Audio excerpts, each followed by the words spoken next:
Alright, welcome back, guys. Welcome back to yet another TapDaddyBeats stream. I hope you guys are having a good Thursday. And yeah, we got a good stream in store for you guys today. We're gonna be mixing 3 tracks today. I'm a little loud here. We're gonna be mixing 3 tracks today, and these are actually quite complicated tracks, I think. Anyways, we'll see. We'll see how easily we can get through these. And of course, you know, we're really just mixing these down for BeatStars, so we're gonna try to do a good job, but we're also gonna try to be efficient and quick. I feel like you know, ideally, if I can get in a good flow state today, we're gonna be knocking out some pretty good work. Now, before we dive in with our first beat that we're going to be mixing today, I wanted to show you guys, this is my most recent release on Spotify. I am TapDaddy on all platforms if you are trying to find me. And also, all of my beats are available on BeatStars. TapDaddyBeats.beatstars.com. You can find it in the description. That's enough yapping, though. That's enough plugging myself. You guys know who I am. You guys know where to find me. Alright. But yeah, go check out Clear as Water. I love this track. And spoiler alert, this might be on an upcoming EP. Ooh, you didn't hear it from me. I don't know. But what's up, Johnny? Johnny Little Money. How you doing, man? How you doing? Welcome on in, dude. Alright. Let's put the kibosh on this. And let's dive in with our first beat of the day that we're gonna be mixing down. Now, I am going to have to do a little bit of sample organization here. I was a little running behind on time today, so I'm going to have to, you know, kind of organize these samples as we go. But first of all, let's give this our first listen through. Let's see what we're working with today.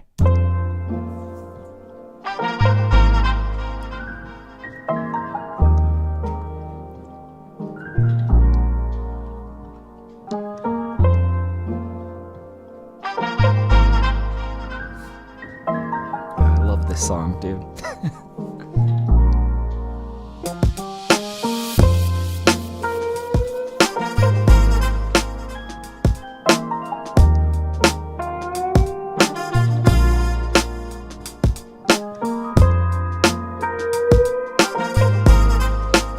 Ooh, man, I love this brass stack.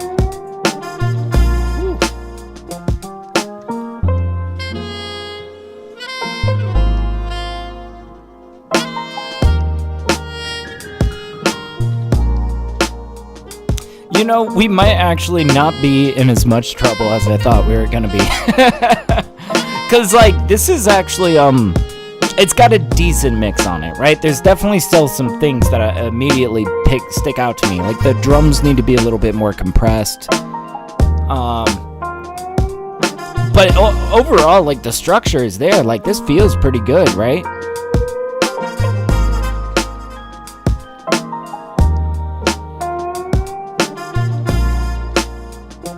In fact, we might even just see if we can make these drums a little bit more live. And probably a little bit extra compression on these solo sections.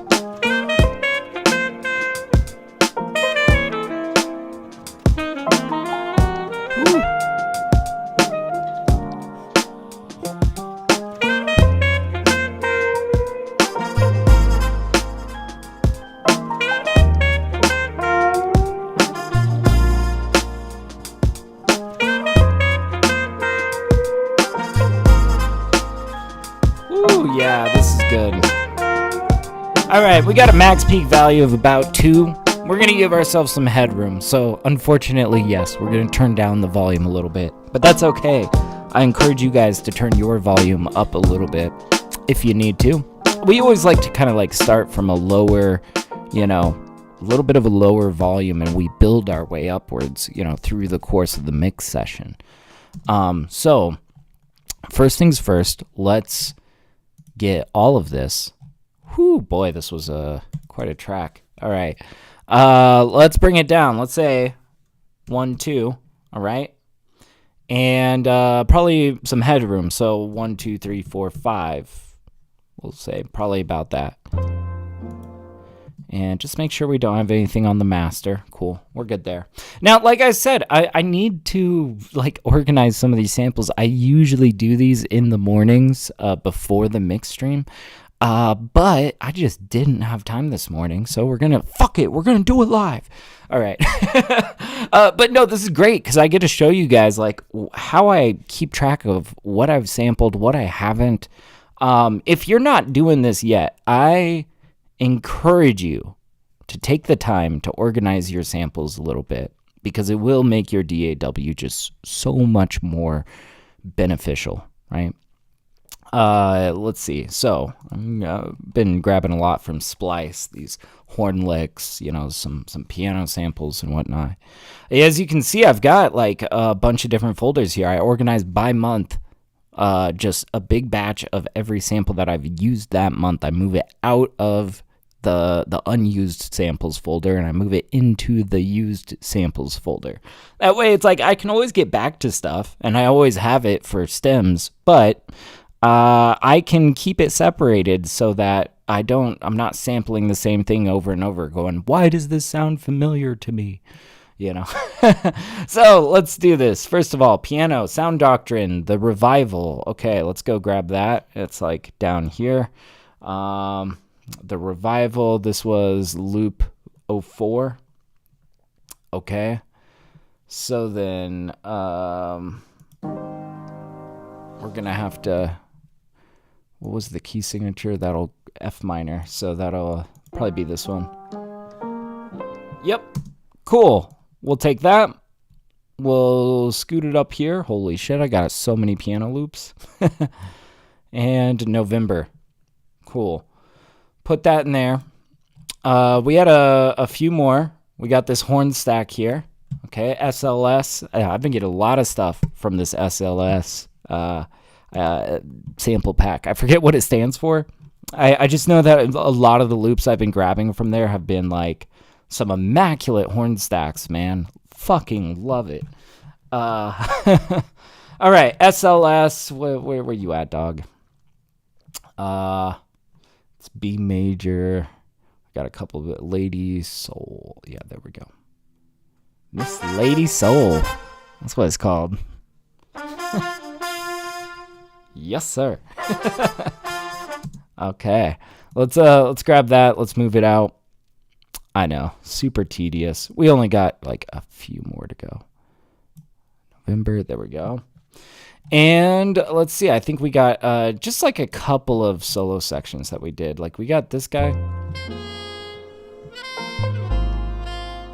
So we got to go into our saxophone section. Go grab that. Let's get that. This is SIG. It's an E flat minor one.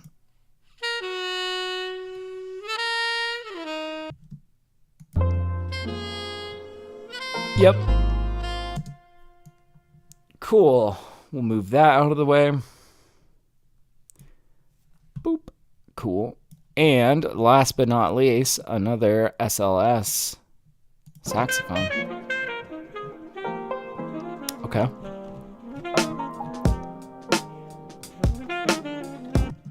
Vator.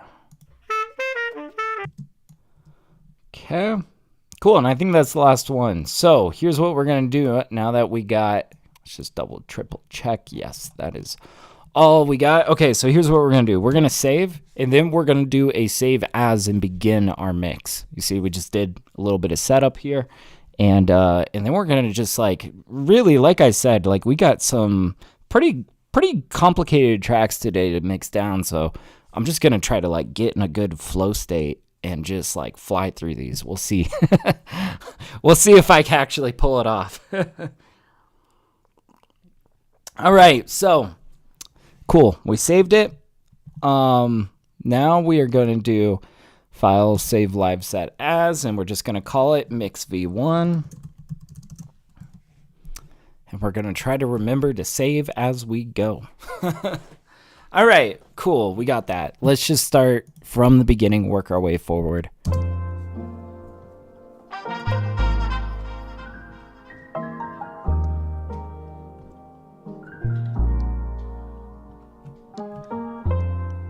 Oh, cool. And this little was something separate that I laid down, but I like the sound of that. That's good. I'm thinking this guy could be a little bit more compressed, and then we'll come back to the leveling. LA2A. Yeah, this LA2A is so good on like chords.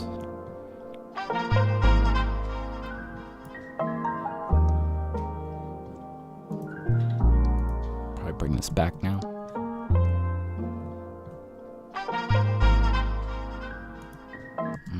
We're gonna compress this bass as well, get it a little bit more full. You know, I used to like level everything and then start compressing, but the thing is that the moment that you compress, you gotta regain stage. So it's like, let's just get the compression on there and then we'll worry about the leveling. So, what's up, Thunder Dash Hub? How you doing, man? How you doing? Welcome on in, man.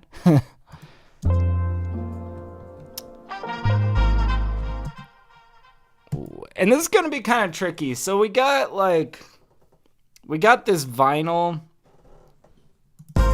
We also have it over here unvinyled. We'll see. But yeah, just on a short break at work. I feel ya. Hell yeah. Welcome on in, dude. I'm glad you can make it. Hell yeah.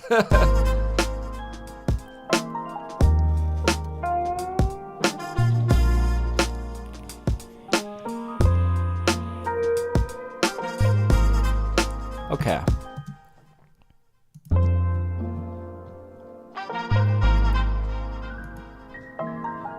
And we're not going to compress this guy too much. We're just going to bring him forward.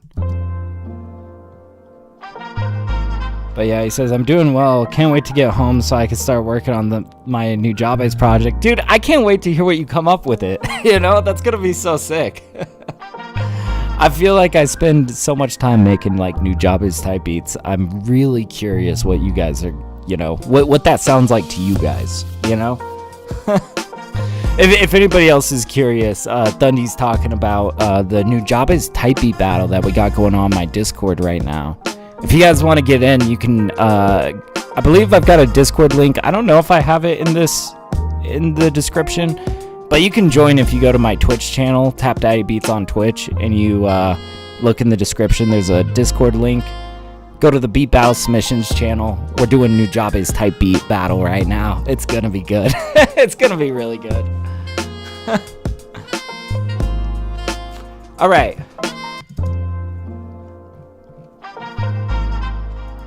This stack can come up.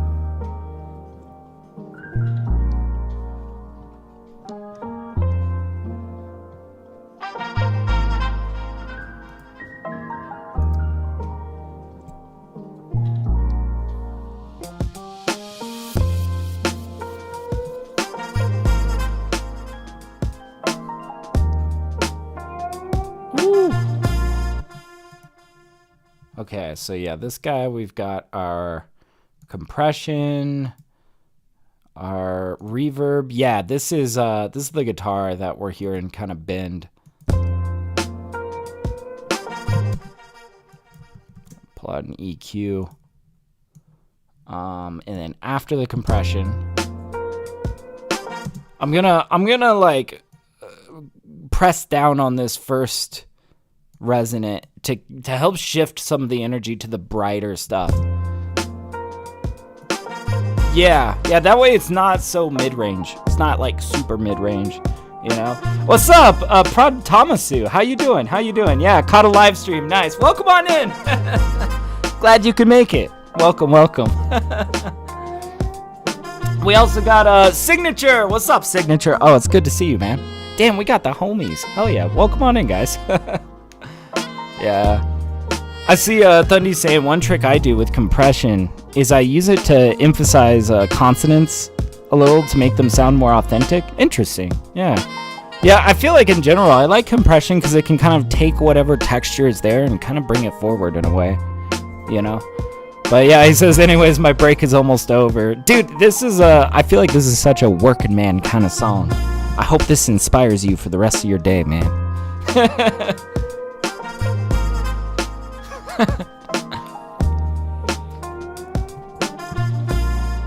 I've been joking with my wife that I made a blue collar working man kind of song. I mean, it kind of is, right? It's cool. It's cool. I like it. I like the vibe of this. All right, let's keep it moving forward.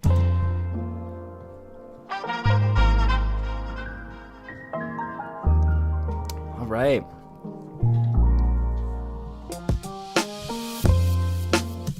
So I'm thinking, like, right off the bat, we're probably going to want a little bit of sidechain to help glue this together. Now, I'm not thinking that we're going to do this crazy-ass ducking, but you guys will see. Just like a little bit of sidechain interaction. I think we're going to use both the kick and the snare in this. And everything else is just going to kind of, you know, we really are just looking for that kick and snare for our sidechain signal. We're not actually going to hear that. So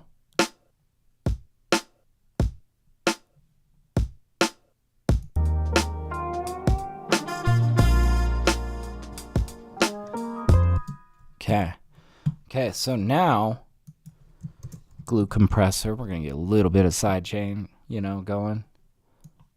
Boop, there we go. Yeah, signature says good, thanks, man. Track sounding smooth. Thank you, man. I you know, this one was sounding really good when we just booted it up.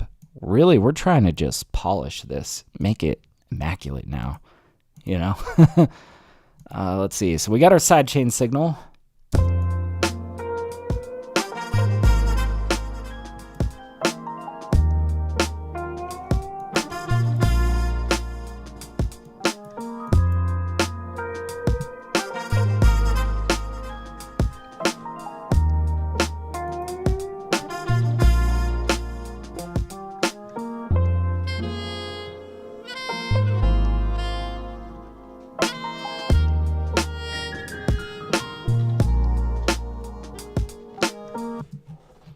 The saxophone is going to need to come way forward.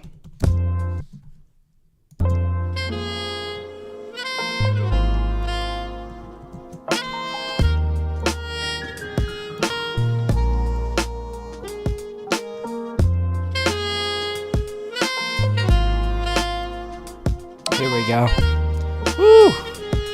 Good stuff. I see Thomas who's saying, you ever make one you're vibing with, then come back a couple days later and don't like it anymore? Dude, all the time.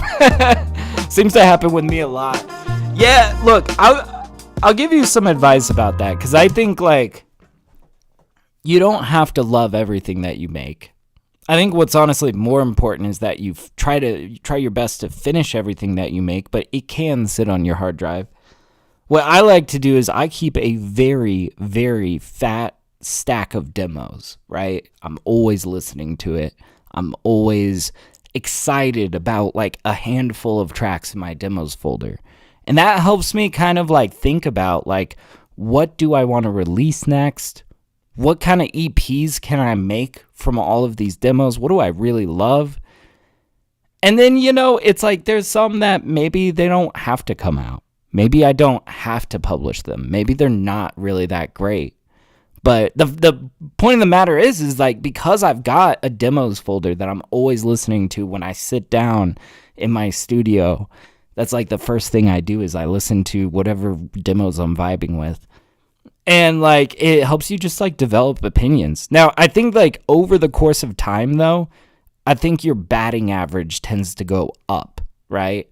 Like, you know, Even people like, oh man, you guys remember when RZA was like, he like some beat machine company was like, oh, we're gonna have RZA like make a beat with our new device or whatever, and like, man, he made like the most whack sounding beat that sounded so bad, but it's like he's RZA. He's made like produced like all the Wu-Tang Clan stuff. He produced 36 Chambers. Like, he's a sick producer, but it's like, you know, even the best producer is gonna have their misses, but I think that the reality is that over time your batting average just like goes up and up and up the more that you produce, right? But I don't know, I still got beats that I just like do not fuck with. I think I've made a handful of those these past few weeks even.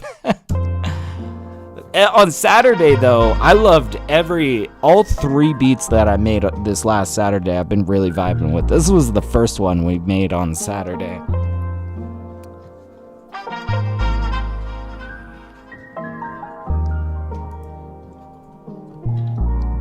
And part of it's also just like, you know, these are pretty like rich sounds, you know? Pretty rich sounds in here. Like there's like this piano here, I don't gotta do much to it. I think we're gonna let that pretty much be. We might just bring it forward. Okay, and we had these guys. I wanted to bring these into the riser, the sidechain compressor.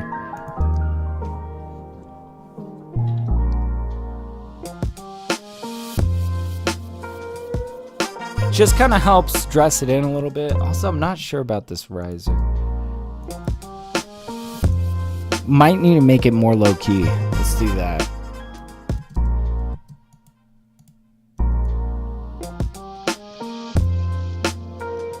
See, that just seems to sit a little bit better.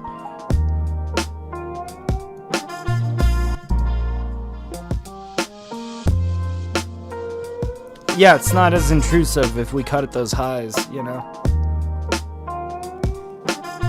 There we go. Whew. Okay.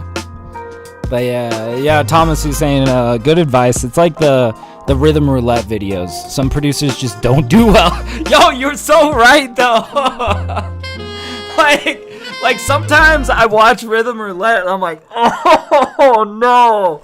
But I understand though. I understand that, like, you have one chance to do it right. Even the best producers, if you put them on the spot and say, make something dope, they might biff it, and it's okay. It's okay. I think that people that are producers understand that, but, yeah. Ninth Wonder is the exception. Dude, his was a fun rhythm roulette.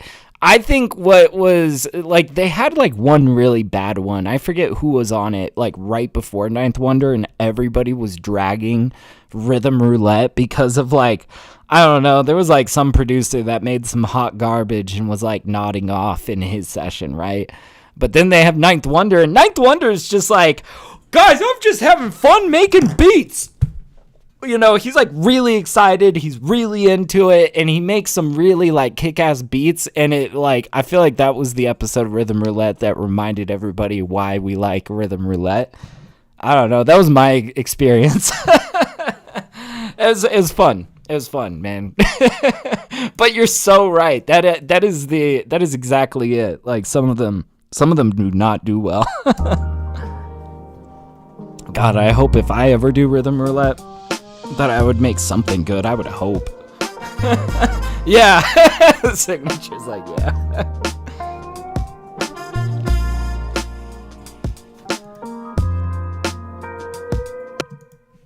Bum, bum. This is pretty cool. We need to compress this as well.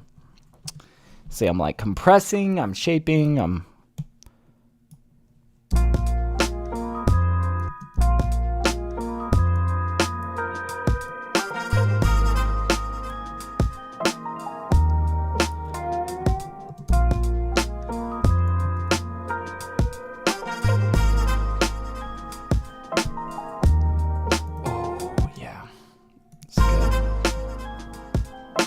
that needs to come forward.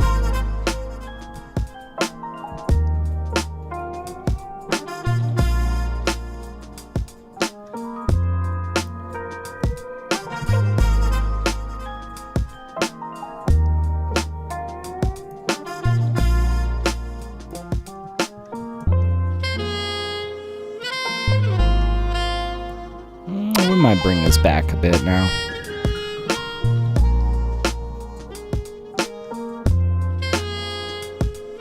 Woo! Dude, this beat is fire.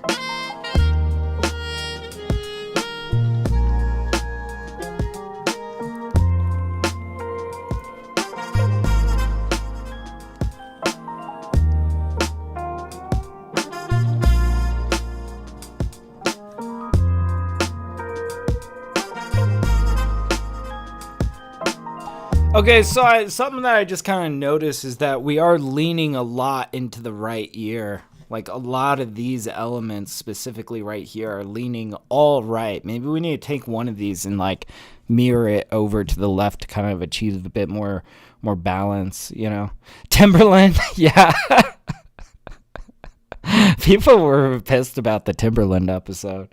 That brass, yeah, signature. I'm with you, man. I'm with you. I've been really big into brass stacks lately, man. It's good. Yeah, let's take this guy, this guitar bend, and let's slide him over to the left a little bit.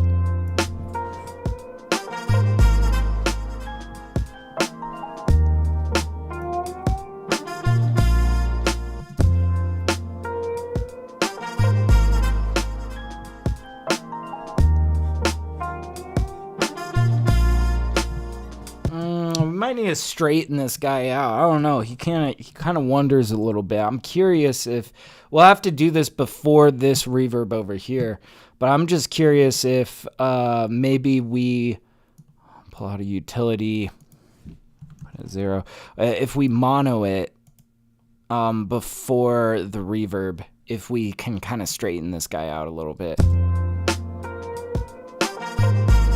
Yeah, now it's like takes up a little bit less space.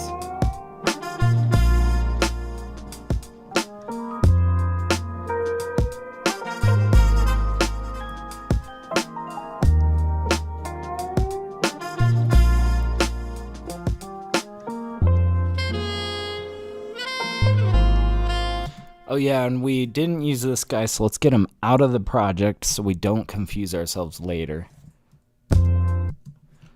Okay, I want to run it back from the beginning, get a feel of how it feels like to introduce into this track.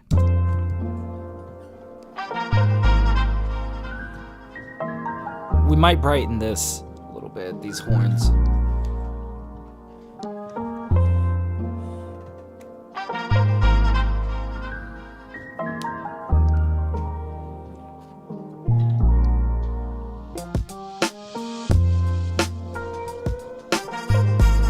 Time to focus on these drums.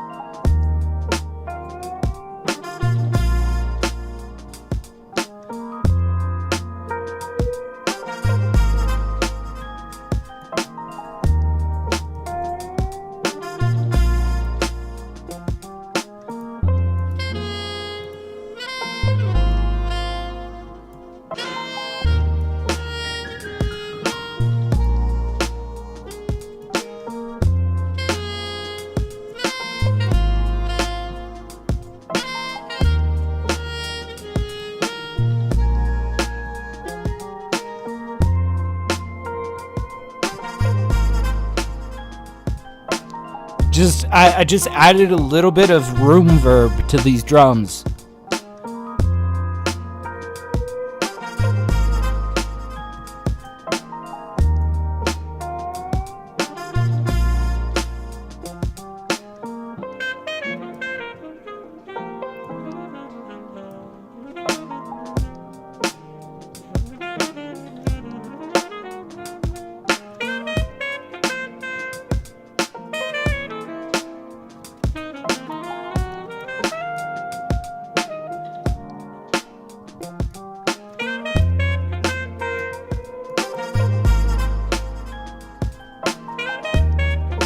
Now, maybe rather than doing EQ on the full thing, I'm gonna grab the snare a little bit.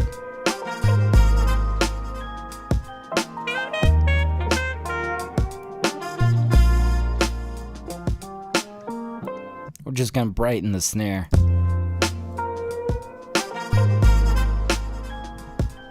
I think this could come forward too, these drums.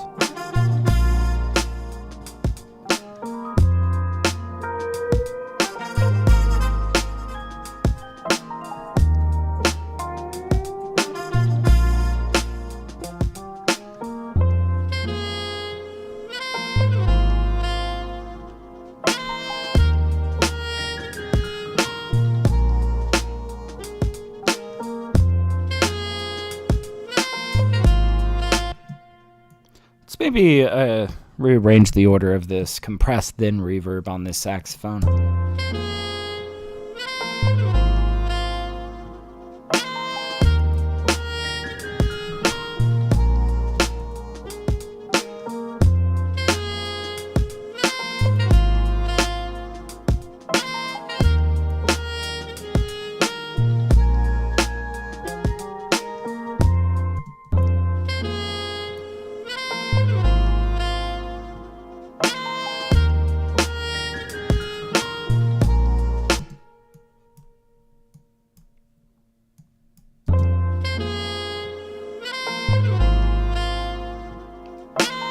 Oh, nah.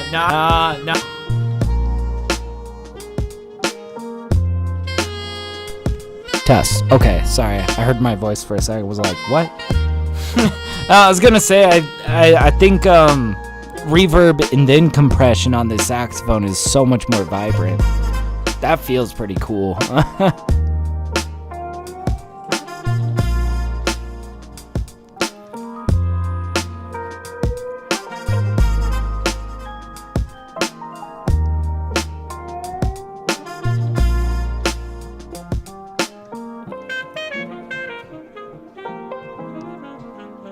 Okay, we gotta start doing work on this guy.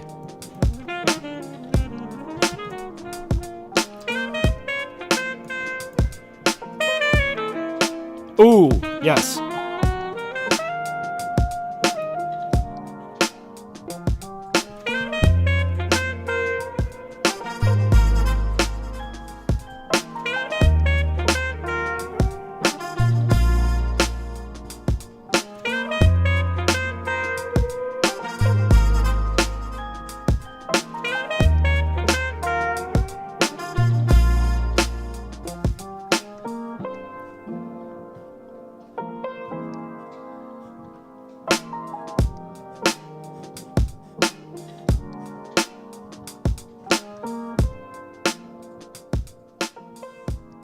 Might even just barely. I'm thinking we are gonna bring the snare down a little, just a little. Maybe the snare and a little bit of the hi-hat. Yeah, just down by 1. We lifted some of the highs, so we kind of boosted it by 2 up here in the high end. So that's expected, you know. How do we feel about these hats? No, actually, the hats are fine where they're at. Okay.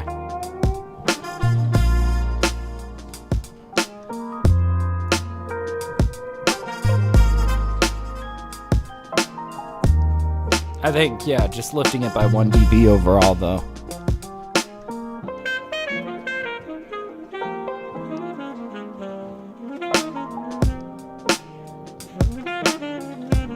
It is feeling a little heavy now, though. Let's bring it back.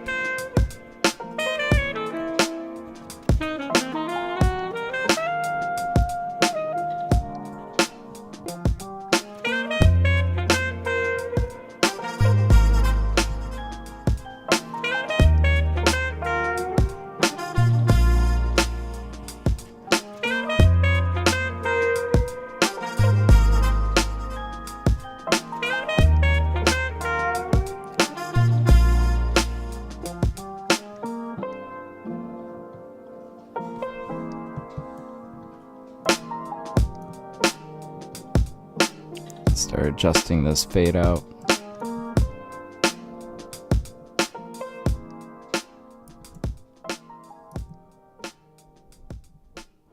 Give it a nice curved slope downwards. There we go.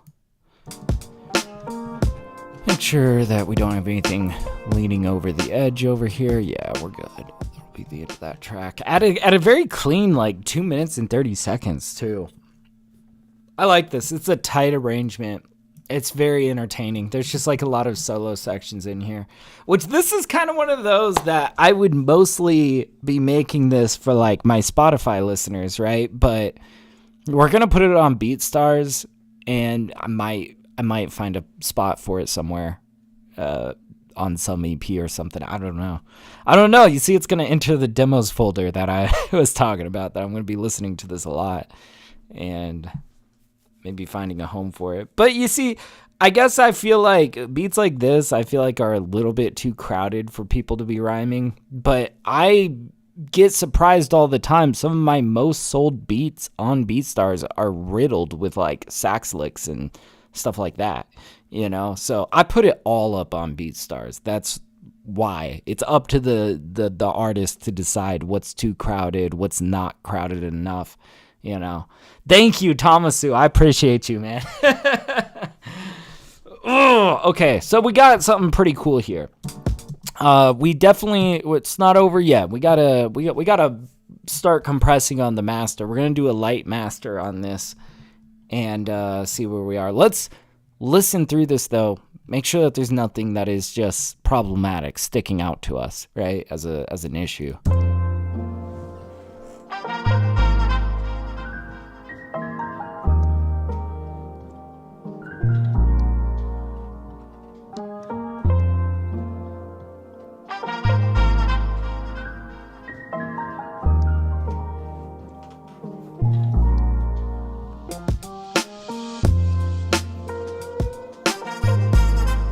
Okay, the drums are a little aggressive.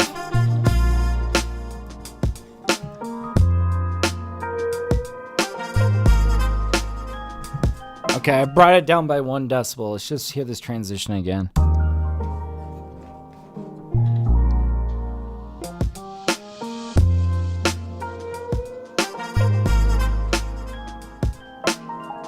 We're good.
God damn.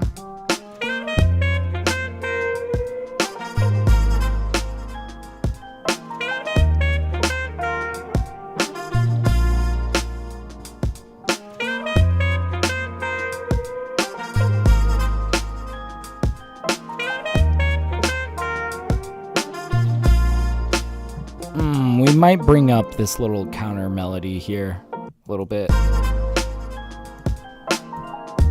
Yeah, just even 1 decibel forward, it felt a little bit more vibrant.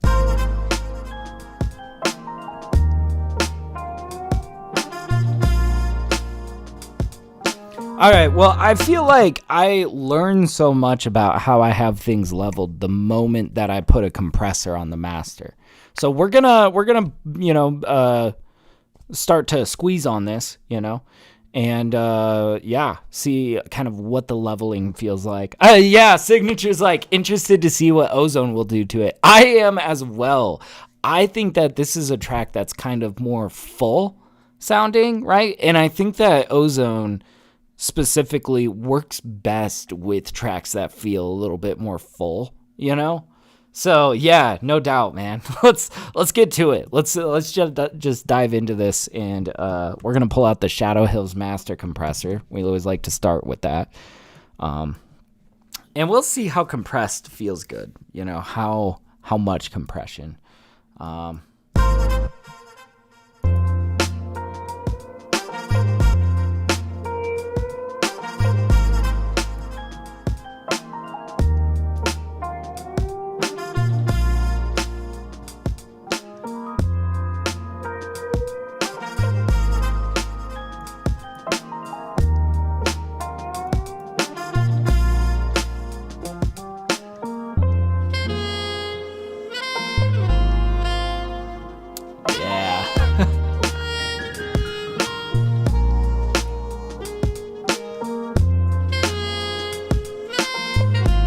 I like the sound of the optical gain.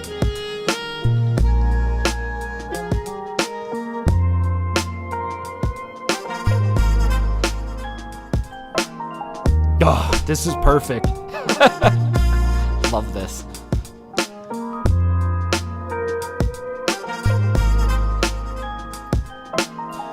Now, the question is, to radiate or not to radiate? I'm thinking if we pull out little radiator, we're going to use a very sparing amount with the objective of making this a little bit brighter and more energized. Just tiny bit. But this balance sounds really good through this compression.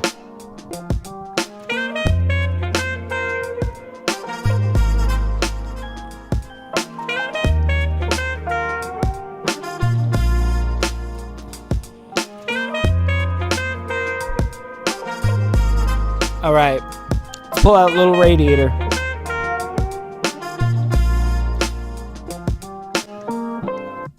Okay, that's way too much.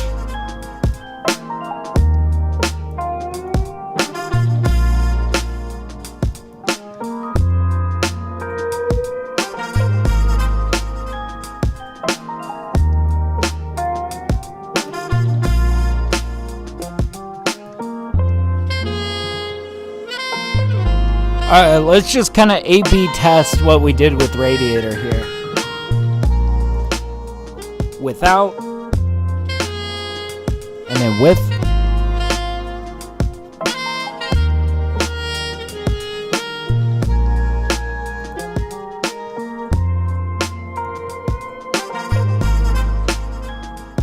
Yeah, I think that this was the right call. It just kind of brightened it, made it a little bit more intense. It's just like a little splash of saturation on the master. Alright, let's get our max peak value.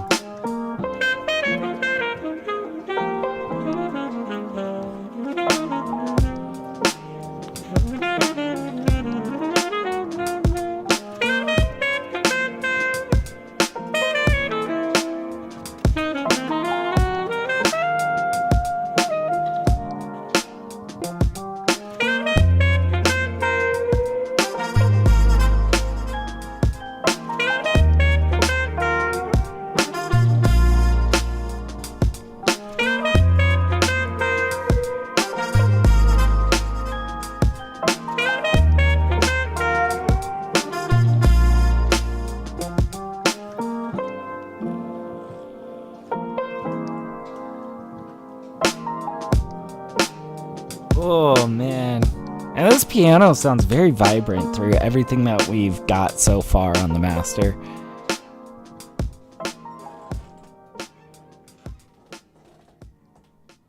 Okay, so now max peak value of minus 2.61. We are going to lift this by 2.6, and we're going to throw a limiter on the end of it just in case if there's any sort of variation. We're just going to catch it, make sure that there is absolutely no, going into the red. Let's see, utility. So yeah, we're just going to boost it up by 2.6 decibels, the whole thing. Boom. And we're going to slap down a limiter on the other side of that. Okay, put the ceiling at 0.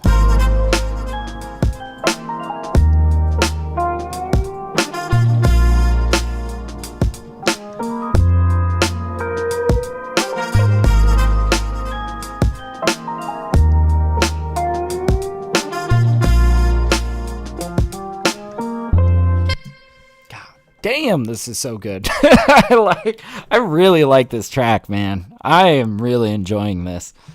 All right, so now, yes, we're gonna bust out Ozone. Yeah, signature. I'm also very curious about this.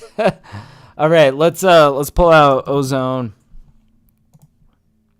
We're really using this for the maximizer, though I do want to do a little bit of EQing here. I'm curious what it's going to generate EQ-wise. We might change it. I'm also preemptively going to be pulling out our loudness meter. We need to start keeping track of our loudness. The range that we're going for is kind of a broad range. It could be anywhere between minus 11.5 and minus 9 LUFS, but I am aiming for a comfortable and controlled minus 10 LUFS. I think minus 10 is kind of the target.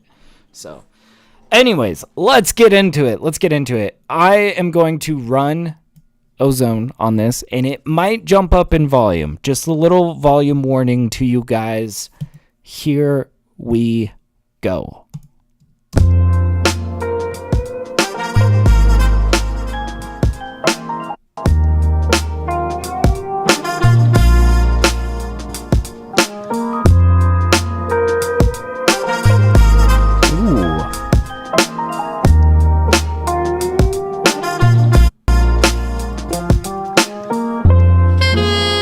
I actually really agree with what it did here. Okay.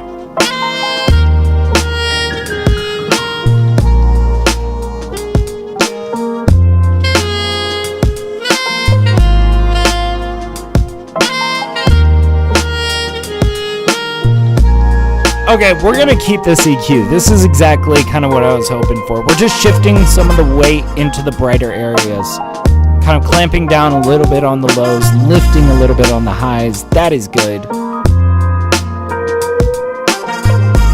Alright, now let's run this from the beginning and let's get a LUFS value and see how much we need to adjust our maximizer. So, let's run it back. Let's hear it.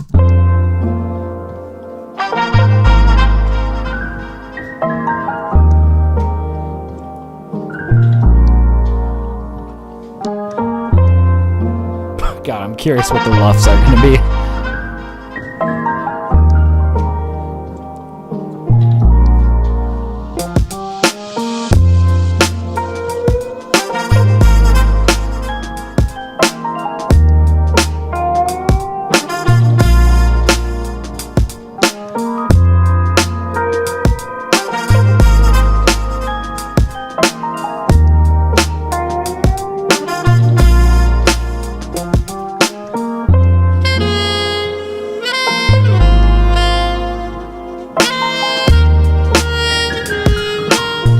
You know, I just heard something in here. Sorry, I'm stopping the... There was something kind of odd about the snare hit.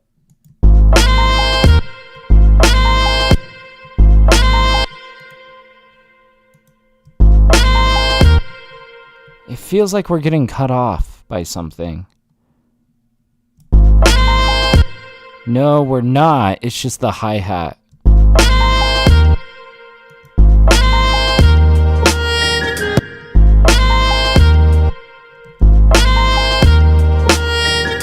Okay, it's just this hi-hat. Let's just, and I think it's just the, like, this one scenario because of the compression that we have in here. I think if we give these a little bit more stagger between them, it's gonna glue nicely. Maybe that just needs to come on. Yeah, that's fine. That's fine.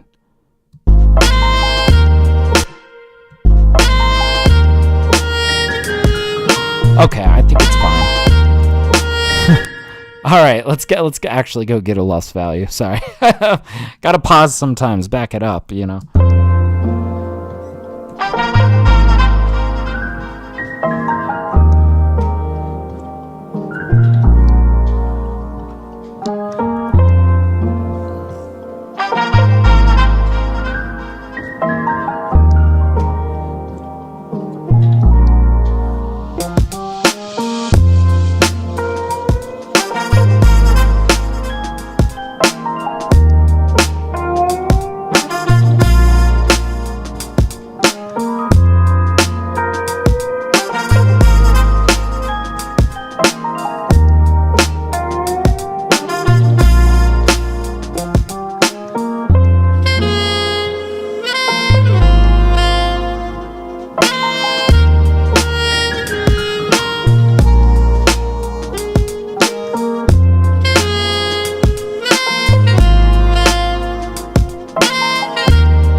Just like, yep, it did what I thought it did.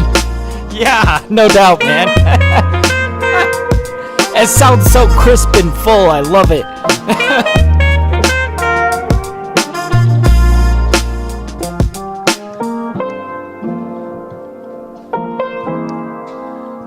Oh. And dude, this is like right at the LUFS range that I was really hoping for. This is good. A very tight, controlled, like -10 LUFS. A little bit below it.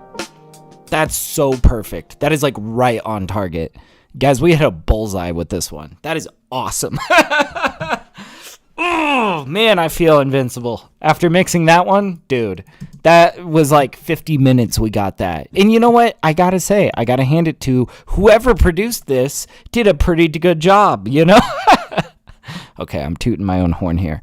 But seriously, it does go to show like when your sound selection just naturally kind of fits together, right?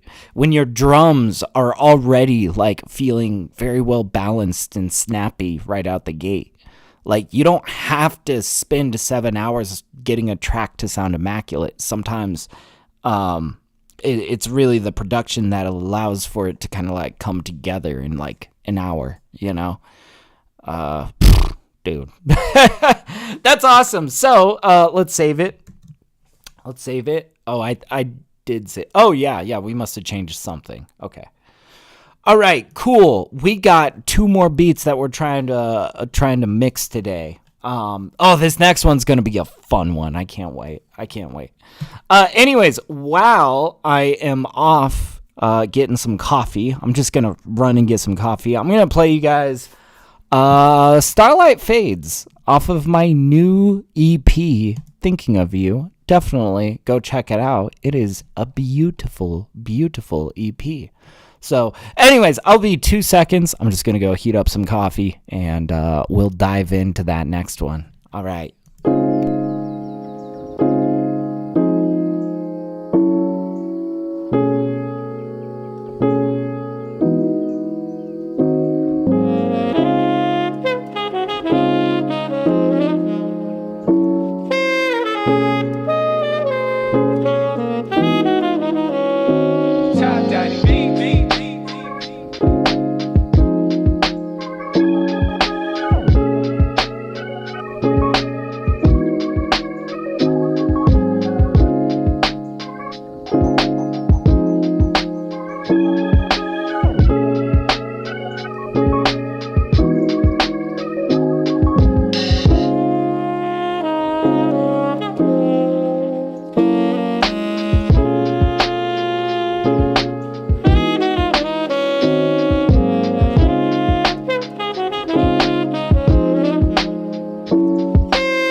We are back. Okay, let's get this next one loaded up here. This next track, 1056. Song 1056. And this one's kind of like a gospel, like, I don't know. It kind of reminds me of like a Kanye West beat, like back before he was like a Nazi. It kind of reminds me of like Kanye West in his church era, okay? Like that's kind of what this track reminds me of. So without further ado, let's give it a listen, see what we're starting with, and see where we are going with it. So Let's hear it.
Track is just irresistible, man.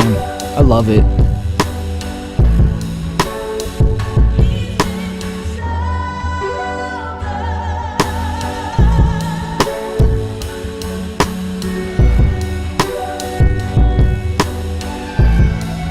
You know, I think this one is gonna be like not much time mixing. It's gonna be a lot of time spent on the master, quite honestly. Like not much to it,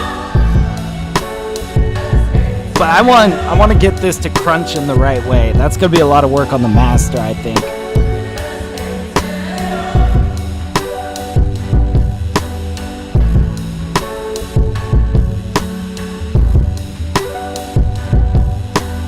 God, I love this song, dude.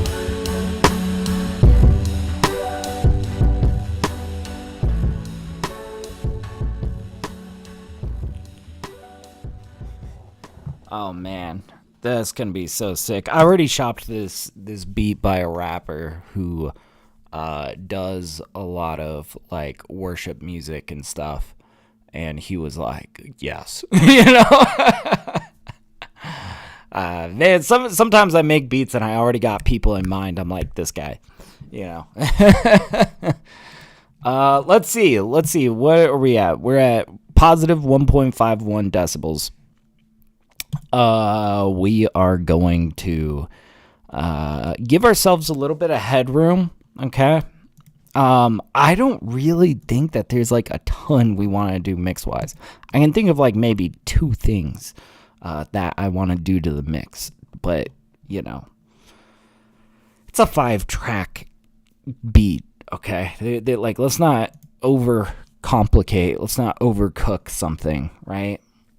We're going to go 1, 2, it's below 0. And then we need a little headroom. 1, 2, 3, 4, 5, maybe. That should probably work. All right, so let's talk about what are we changing to this mix. I think we're just going to swap this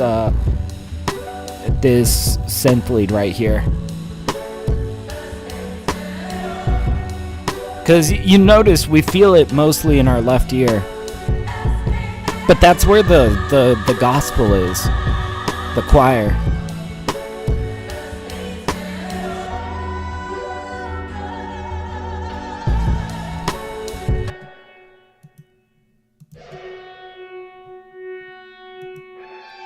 And it is kind of all over the place, right? It's okay. Let's just swap it.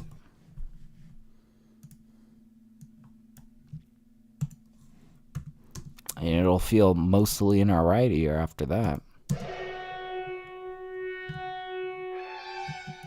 Yeah.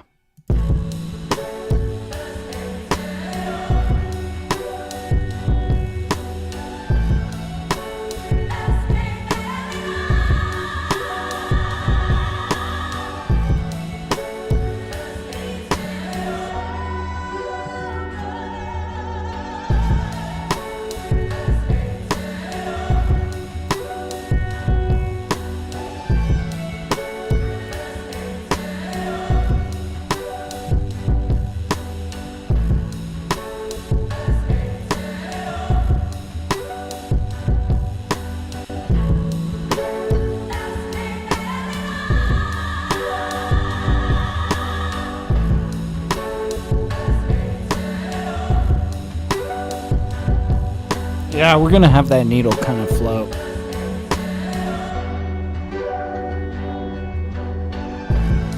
In fact, we're gonna compress each of these elements just to different degrees. We're actually gonna create a group here, I think. Yeah, what do we got going on for these two? Are these the same? Please tell me these are the same. I got that. Okay, stereo tube. And this guy is also stereo tube set the exact same way. Perfect. So, see, I did it the wrong way when I was producing this. What we need to do is we need to group them, put this out on the group. We're going to turn these off on the inside of the group. Probably delete these once I get this sounding good.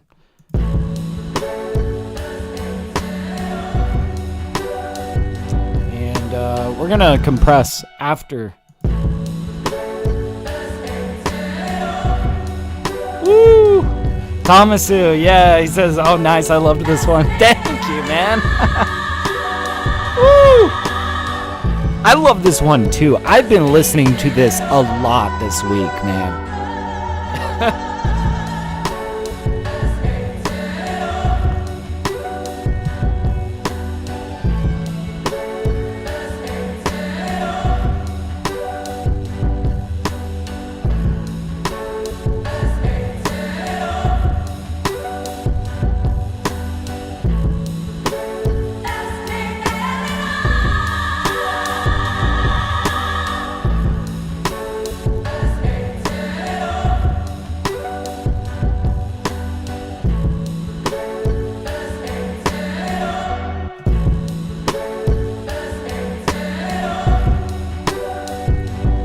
Okay, less compression on the drums. There we go.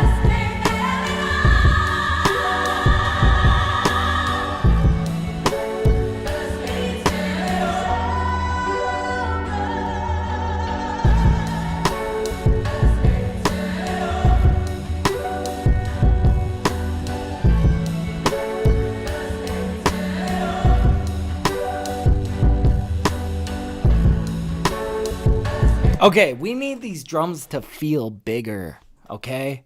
We need these drums to like, you know? You know. Here's what we're gonna do about that, okay? We're gonna, now this is a drum break. This is like a live drum break, right?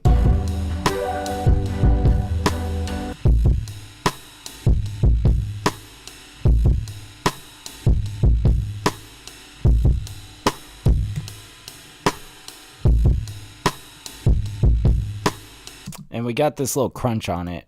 With that off, this is what it sounds like. Not bad, but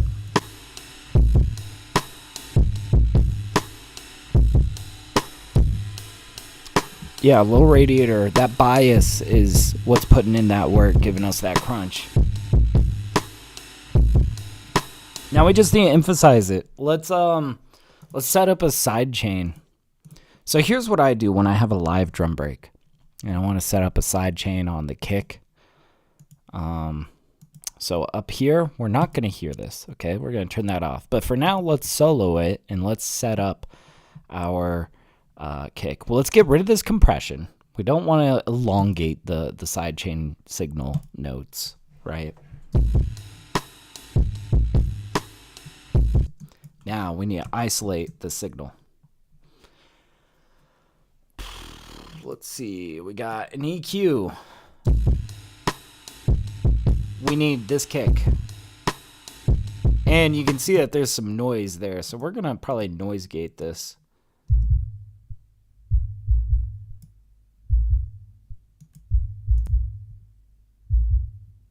Literally all we don't care about how it sounds, all we care about is the signal.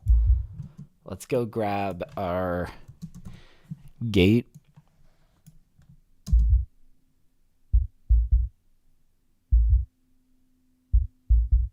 Oh, that actually works. Okay, I didn't even have to change nothing about that.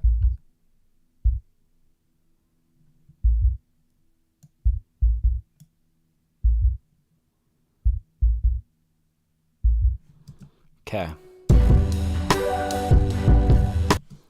turn up that signal too.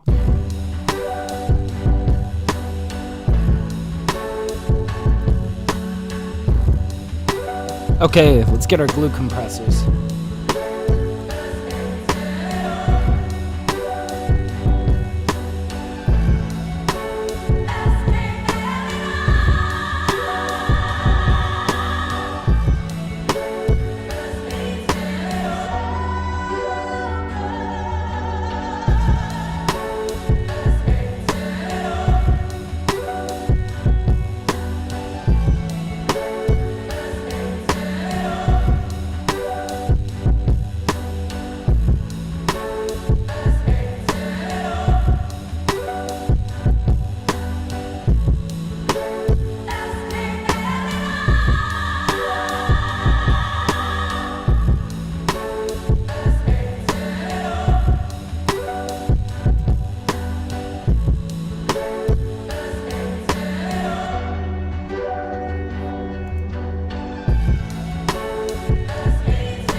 Woo!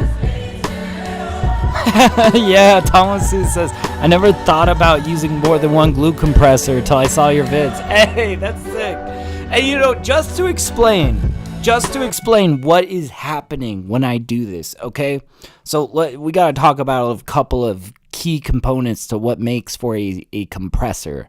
Okay, we got attack, release. Like attack is how fast that needle comes up. Release is how fast that needle comes down.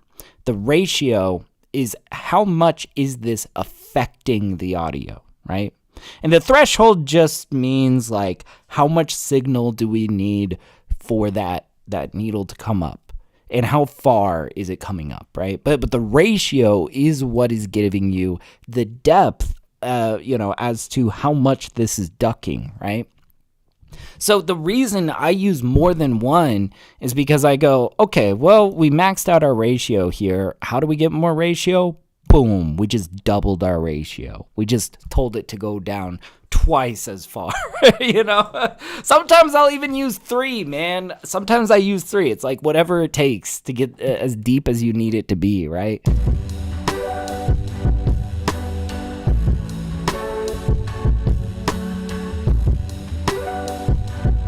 Quite honestly, this is almost too deep.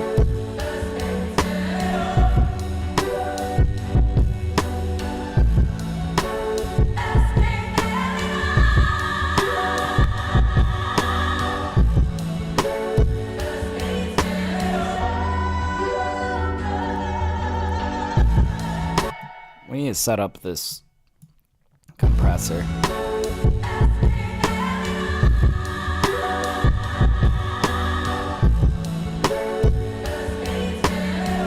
Yeah, quite honestly, I'm almost feeling like we sidechained almost too heavily here. Let's try to be more subtle. Let's, for every single one of these that we laid down, let's turn off the second one.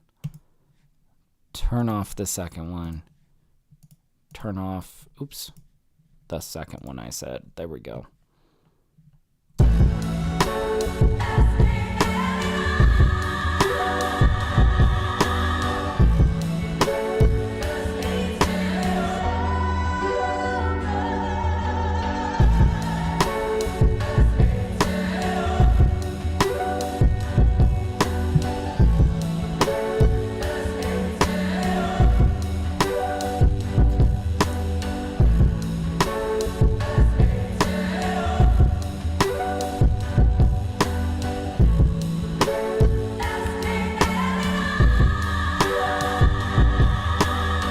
Let's extend some of these high ranges.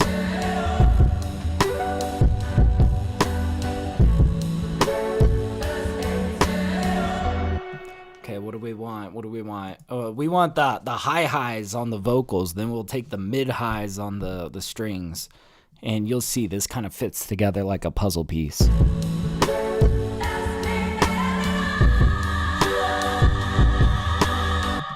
Oh yeah, right up here.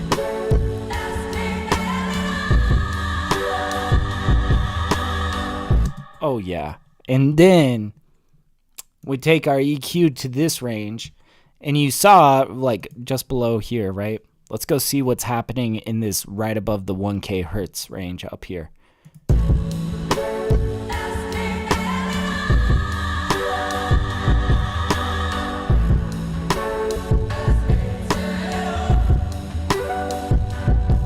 Yeah. See, this way we're filling out kind of strategically, making it more bright. In fact, I might even clamp down on some of this low end.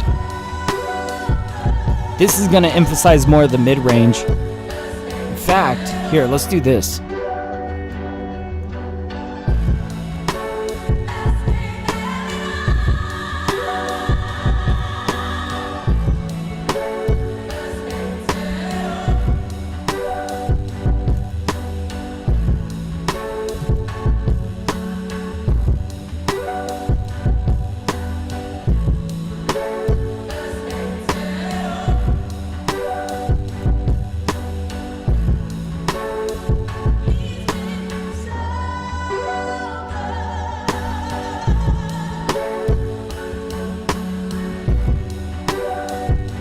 Bring more synth lead forward.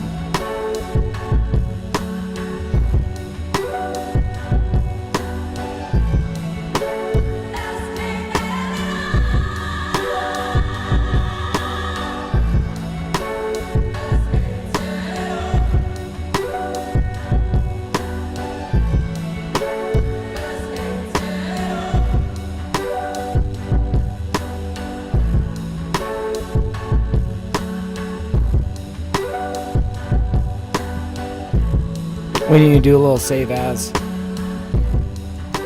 Mix V1.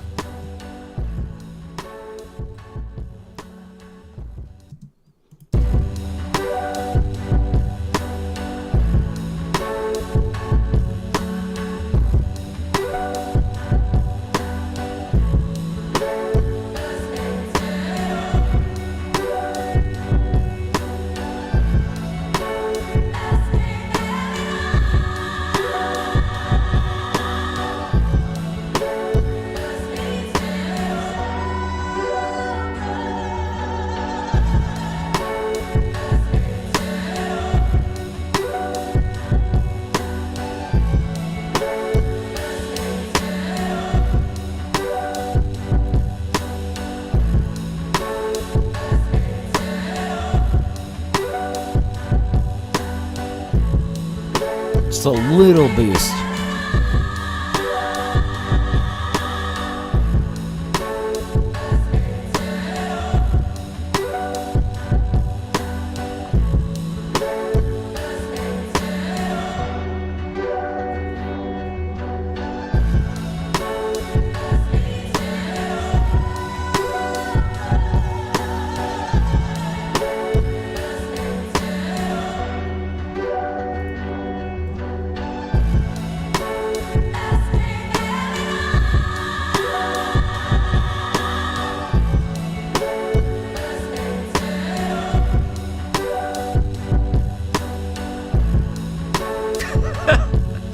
Fuck yeah. Oh man, this song just, ooh, so good.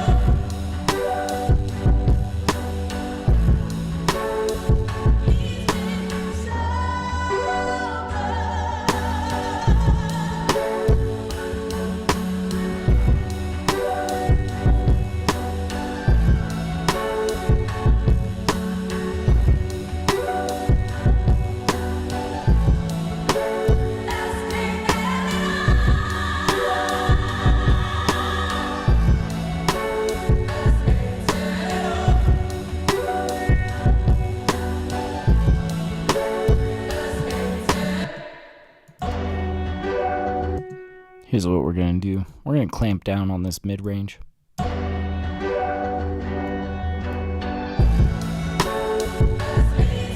Just a little bit.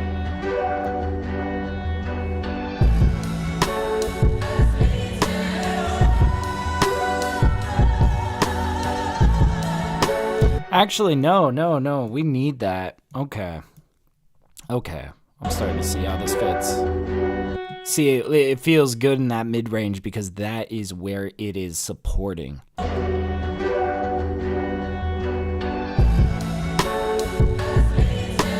Everything else is focused up in these highs, except for this guy is also supporting mid. But you can see, like, we're getting...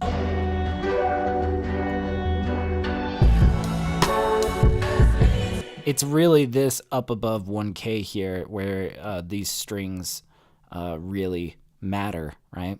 But for this synth lead, it's this guy at about 500 hertz down here.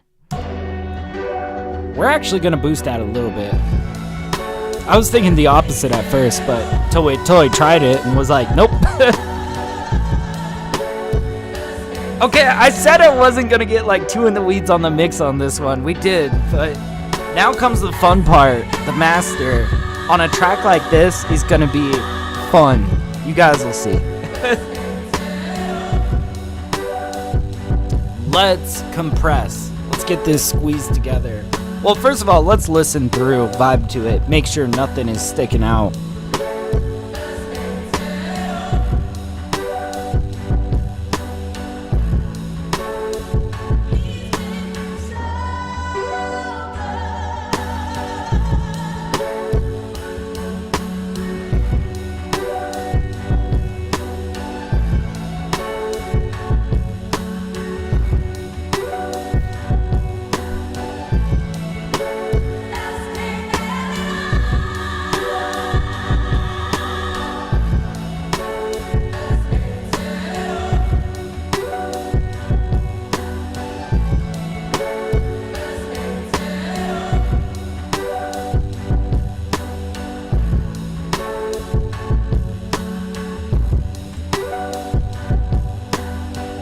Woo! Yeah, you're making mixing and mastering fun. Something I find painful usually. Hey man, I think it's the same thing as production, okay? Like, you remember when you first started producing and you sucked ass and it was kind of a chore, right? Like, I'm just predicting that maybe you went through that like most people do, where at first it is almost painful to sit down and make a song. Like, we want to make a song, but the act of actually doing it, it hurts our brains because we don't know how, right? And it's like, it's hard. But as soon as you start cranking out some bangers, you start changing your tune. You're like, this is fun. Like, I want to do this every day. I want to do this all the time. I love it, you know? And I feel like mixing is the same thing, man.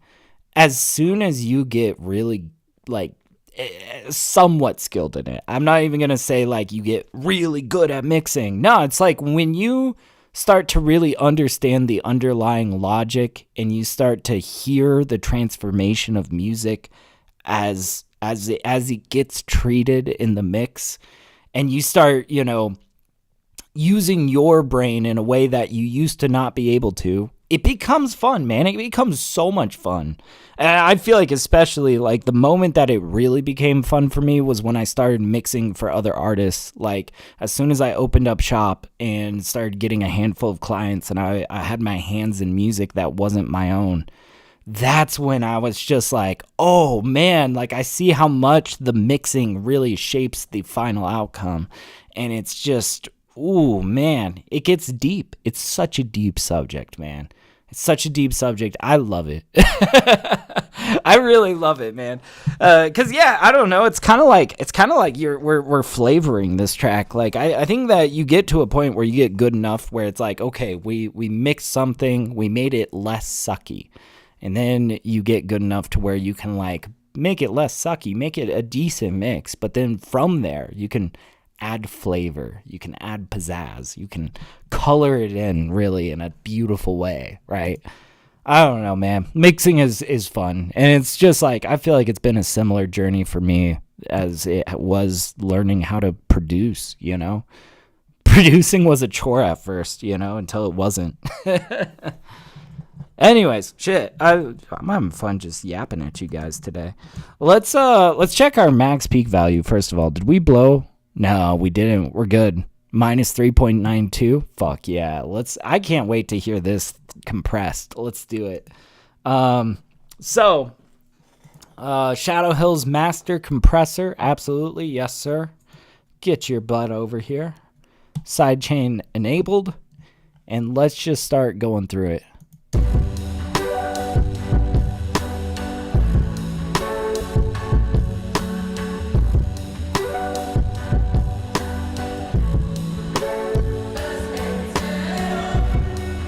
Now, stimming out my tracks, that sucks. I do not like stimming my tracks. I don't think that'll ever be fun.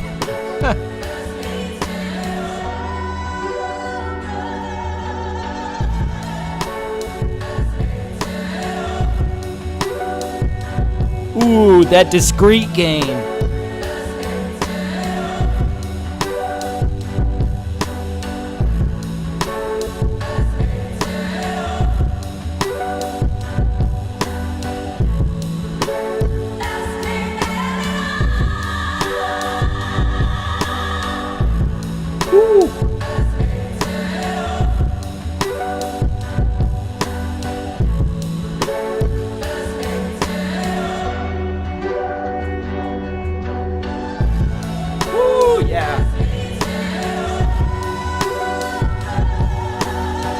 Alright, here's gonna be a really fun step. We're gonna destroy this a little extra further. We're gonna try to not get out of hand with it. But basically what I want to do, you guys know what I showed you earlier with this little radiator plugin on the drums making that kick crunch.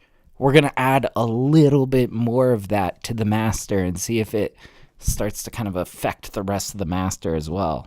We'll see. We're going to try not to destroy it, though. We'll see. But yeah, I see Thomas who says, I've already learned heaps from this man, so thanks a lot. Oh, shucks. You're going to make me blush, dude. I appreciate you, Thomas. Oh, man. You know, it's like, it's different for everybody. But, you know, I think the more you do it, the more you just like really start to take your own path towards it. But even then, man, I like to watch people cook. I like to watch people mix. You know, shout out to like John Makes Beats. I love his channel. I love watching him make beats. Shout out to Greasy Will and his Mix Mondays. I love watching Greasy mix a track and just yap while he does. You know, I feel like, you know, it's a great way to learn, man. It's a great way to learn, and it's also just fun when you see other people that are passionate and doing cool things. You know, it's fun. It's inspiring. You know, man, let's get that little radiator on this, and let's try. I'm gonna try to promise you guys that I'm not gonna destroy this. we're gonna try to be sparing, but let's see it. So. Really, we're going to turn this bias on. That's what's going to get us there. Woo!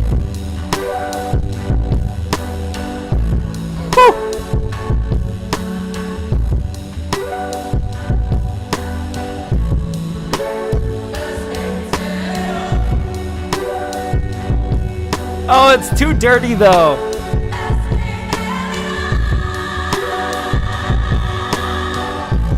Oh, it's getting too staticky, too fuzzy.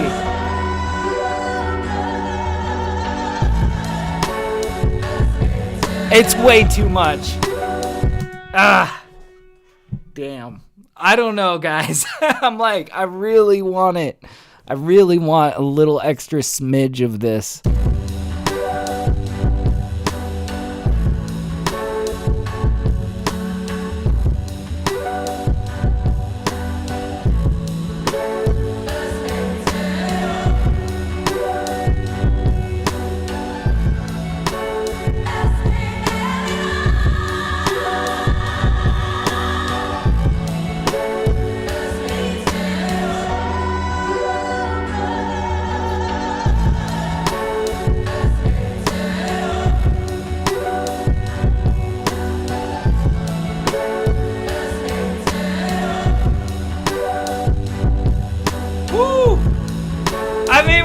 there. I mean, here's the compromise that I made here, okay? We went a little bit further than we ever would on this heat knob over here, but look at the mix. We gave it like 5% on the dry wet knob. Okay, so we're like, make it extreme, give us 5% of that extremity, right? That's a lot better than where we were at before, where the track was sounding grainy and like way too over the top. But this is like, I don't know, man. Good balance.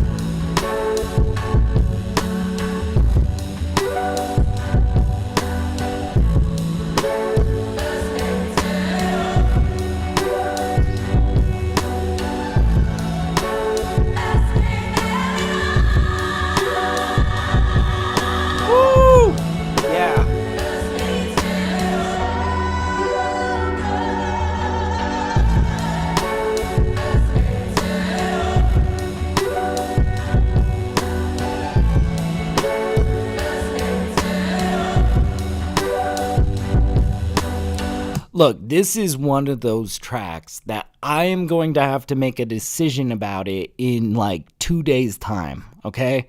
I'm either going to really love how this turned out, or I'm going to be disgusted with how destroyed it is, and I'm going to be like, I have to do this all over again.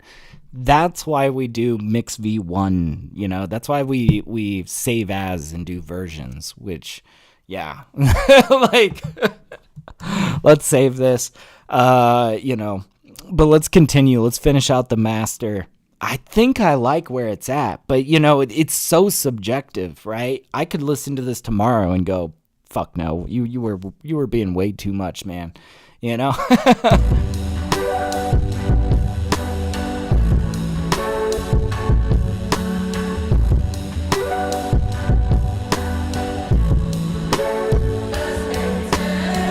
Okay, let's get a max peak value.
Yeah, need some coffee? I feel you, man.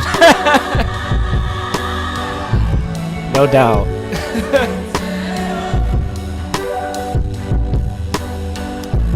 I know Signature and I are always pounding coffee on these during these live streams.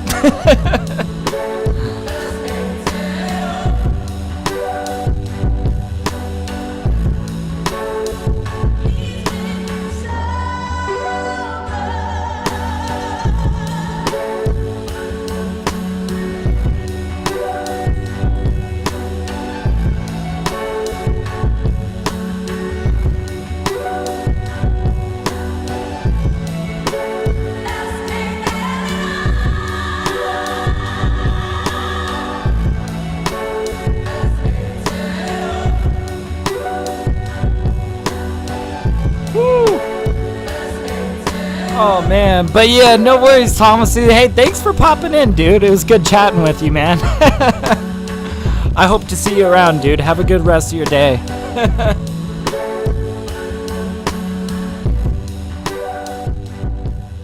Woo.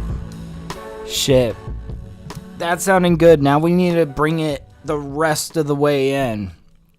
I am really curious where we are at with our LUFS value once we, so it's like minus 3.26. We're going to raise it by minus 3.2. We're going to slap a limiter just in case, just being safe. Let's see, 0, boop, there we go. And we are going to limit, and then we're going to pull out our, so 3.2 is what we're boosting by. It's going to be 3 decibels louder. And then let's pull out our Ulean. Here we go. Because quite honestly, dude, I was thinking Ozone. Ozone might even like destroy this too much. We'll see. We'll see. It might need some Ozone though. We'll see.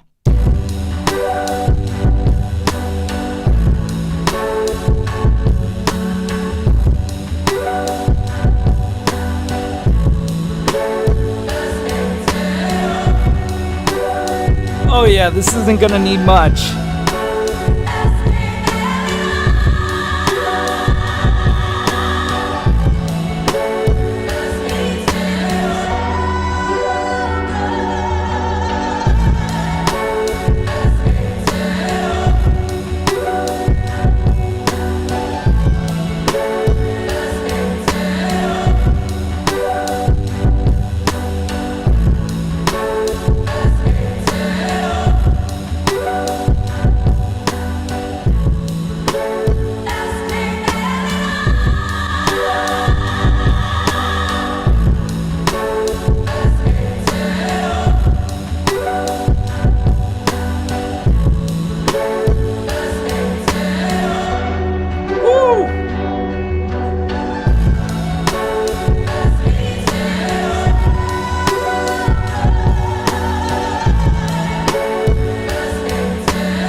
All right.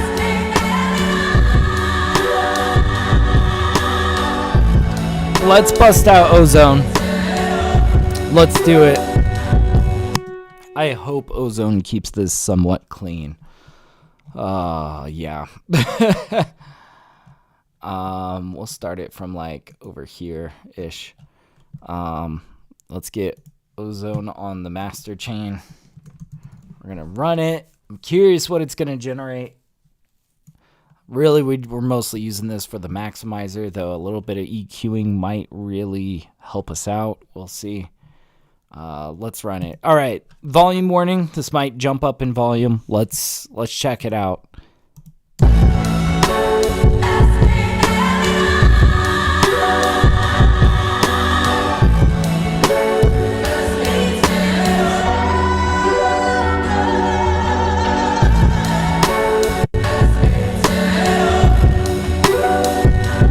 Oh yeah, this is about what I was hoping for.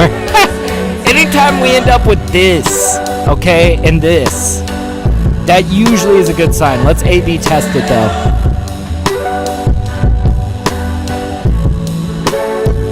Yeah, just a little extra bright. I like that.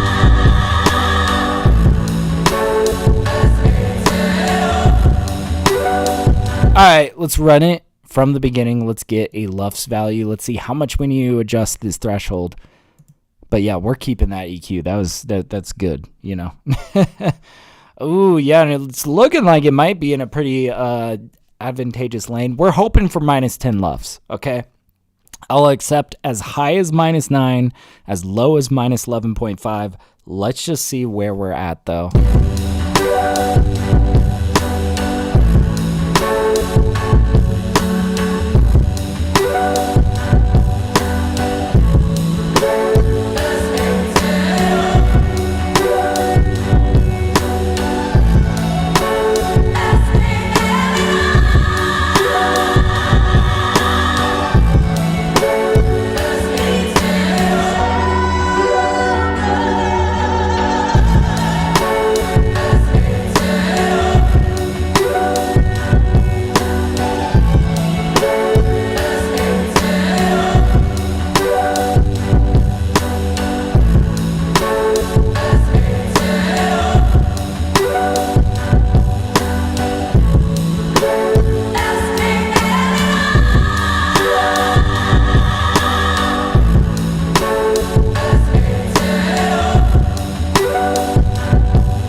did we get a curvy fade out on the end of this? Nah, let's go fix that right now before it catches up.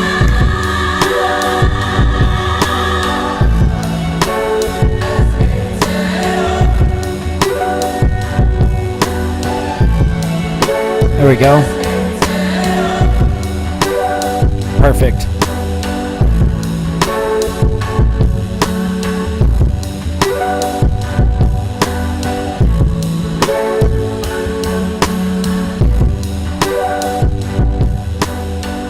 Man, minus 10.4, maybe 0.5. Let's see. Nah, minus 10 point. Yeah, minus 10.5. Dude, that is so spot on. That is like right in the range that I was hoping for. Oh, let's go. That was sick. Okay, we are going to save that.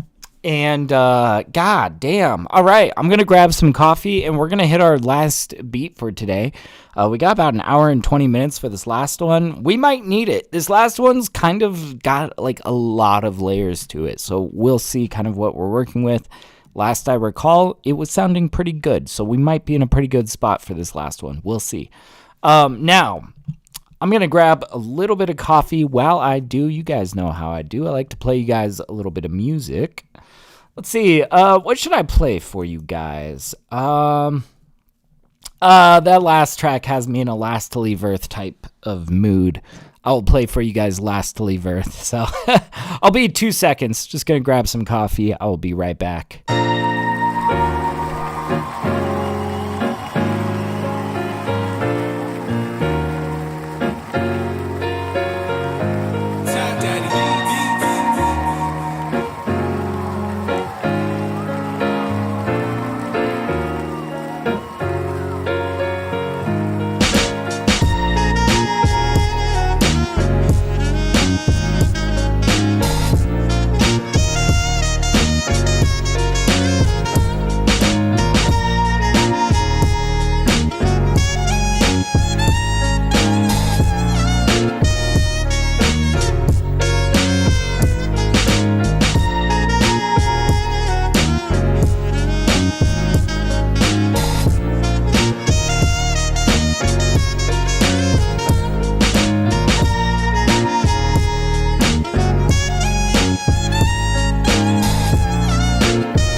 All right, I am back, and we are going to dive into this last beat. All right, let's get it open. This last one is kind of a lo-fi beat. It's got a lot of layers to it, so this will be kind of interesting. But last I recall, the demo for it was sounding pretty goddamn good, so we might actually be starting from a pretty good spot. We'll see. So let's full screen this and let's give it our first listen through. Fresh ears. Let's give it our first listen. All right.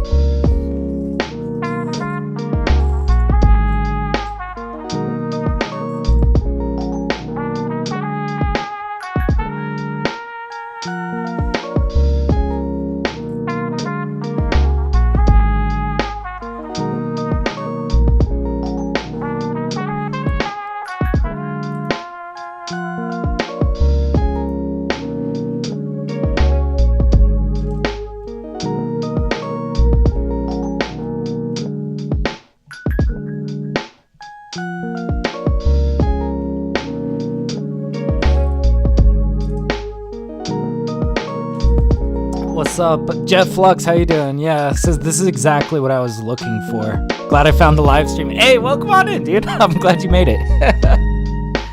Hell yeah. Oh man, yeah, we're just mixing today. Gonna do a little mastering as well, and we haven't even touched this beat either. We're just getting started on this one.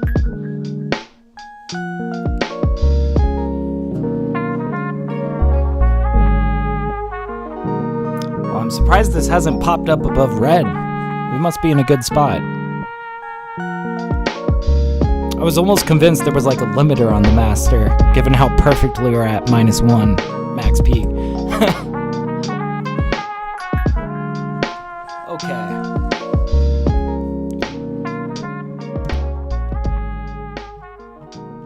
Okay, so here's what we're gonna do, and I always like to start by moving our way forward. So we're gonna start by starting at the beginning, you know. Let's give ourselves a little bit of headroom. It's already got 1 decibel of headroom, but I know we're probably going to need a little bit more than that. So let's just highlight all of these and say -1, 2, 3, 4, 5, 6. Give ourselves room to turn things up, turn things down, whatever. And let's begin.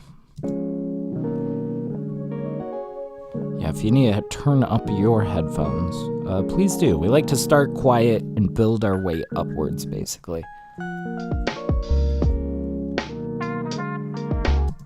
Okay, so... And I see we've already done quite a bit of setup for this mix. We've got some sidechain on our chord chops.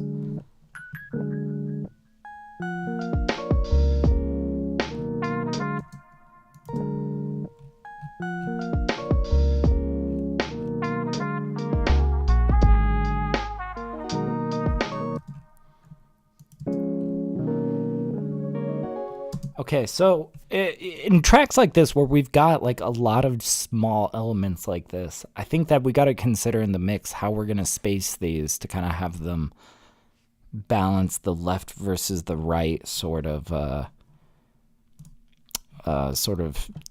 you know, balance. Let's hear. So these are going to stay center and delay on the sides. I think this guy and this guy need to run opposite of each other.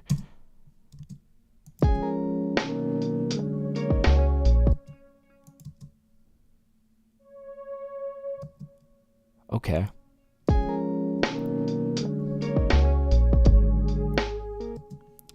Okay, so I think like we're gonna have this flute pad down here, maybe a little bit more on the left, and we're gonna counter that with this other sort of pad that comes in on the right. So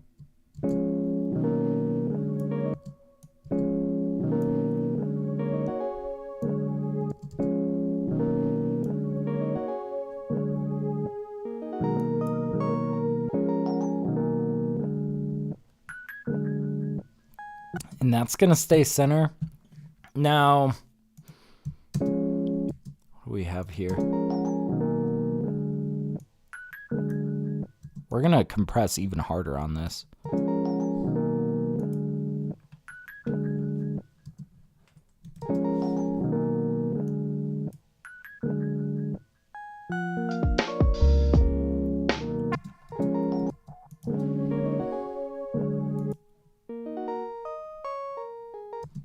This is gonna, I think, pretty much stay dead in the center.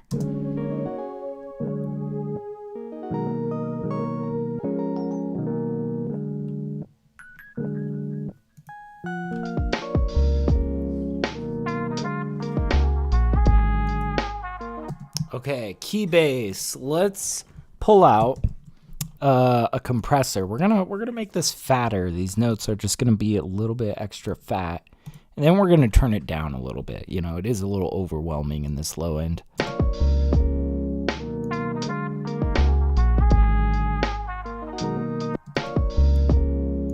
We're trying to get the peak reduction to match the gain, basically.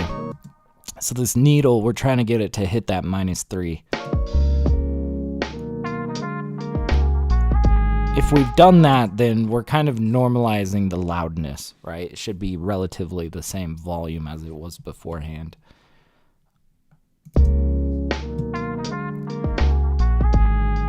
Cool. Now let's turn this down. Little tip about, you know, like your bass. How loud should it be? Really as loud as you want. I think like really though the limiting factor on how loud you can have your bass really has to do with your kick. You know, you don't want that bass to swallow your kick. And in fact, I think like the best spot in terms of like where you're gonna get the most out of your bass from a leveling perspective is you want to bring it like just up to that kick, a little bit below it. You want that kick to just be a little bit more than that bass, right? Which is why, you know, you kind of want your kick to like actually like punch, right?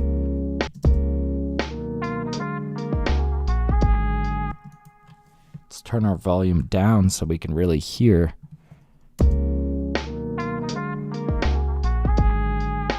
Yeah.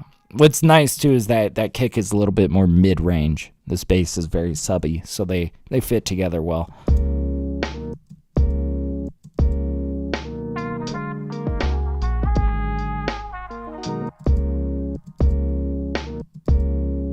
Might even be able to come up.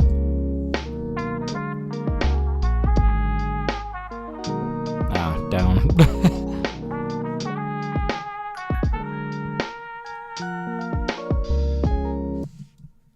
Let's go grab this melody right here. I think we want to compress this. I'm kind of thinking this one might sound good through an 1176 compressor.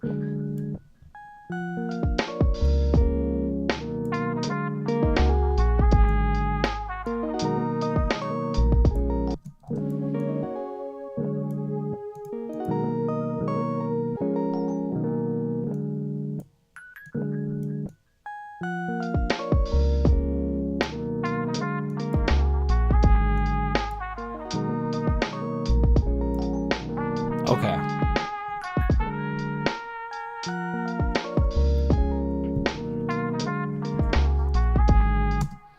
I think this trumpet's a little bit too loud for what it is. Because, you know, we got to also keep in mind, for what scenario are we mixing for? This beat is ultimately going to end up on BeatStars. It might come out on Spotify. How I might mix it down kind of differs a little bit depending on like what it's going to be used as. I think because this is going on BeatStars first, we're going to want to be a little bit more minimal with this trumpet. We don't want it like completely consuming the space.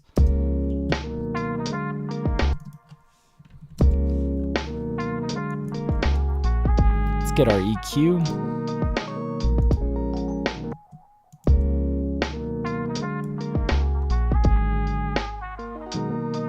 I think I'm gonna just like kind of clamp down a little bit in this mid-range.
Just kind of cleaning up some of these lows for that bass.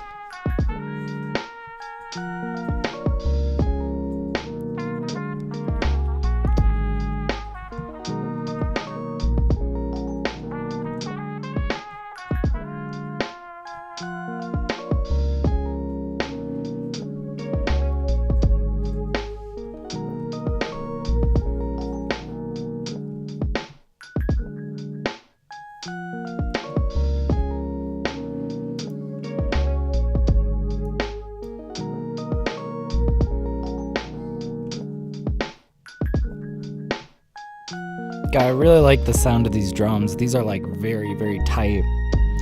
But yeah, Signature saying, yeah, 1176 on certain things work perfectly.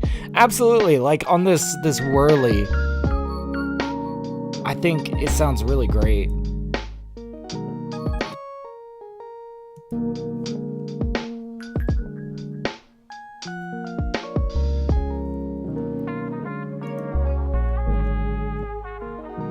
Yeah, I feel like between the LA2A and the 1176, I feel very covered on compression, on just normal compressors anyways, you know, and then there's multi-band compressors and all that, but, you know, when I just need compression, like the 1176 and the LA2A, I think just cover the full range of things that I need to just apply general compression to, you know?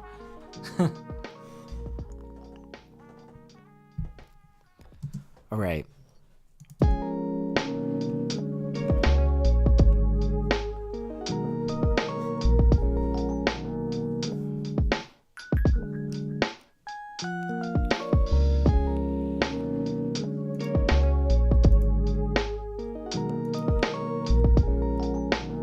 Boy, we got a lot of headroom here.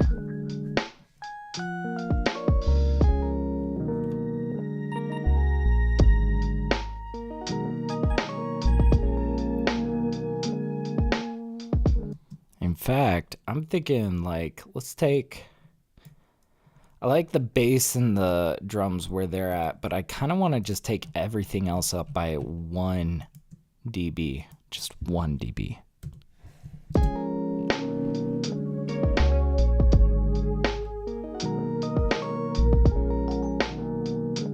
There we go. Yeah. Yes, brilliant workhorses. Yeah, no doubt, man. I feel like they've just become essential to like my toolkit, you know?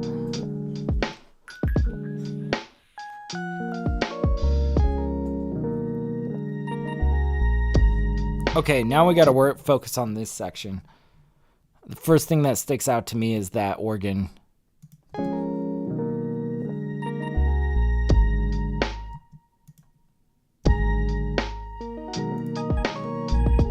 I'm thinking, let's just start by turning this down like a lot.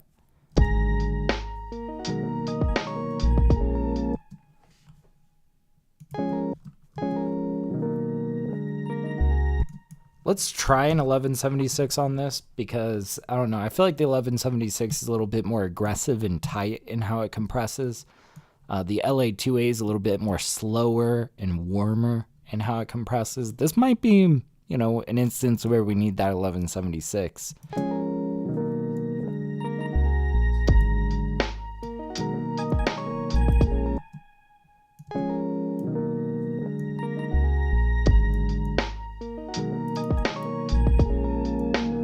There we go. Yeah.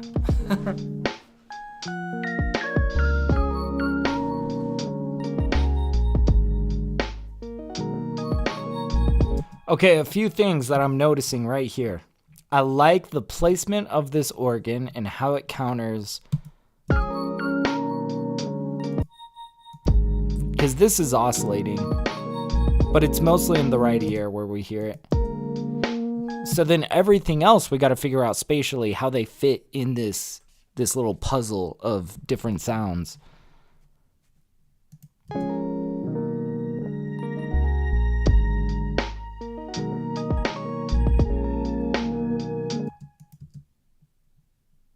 Okay, yeah, we don't hear this note here.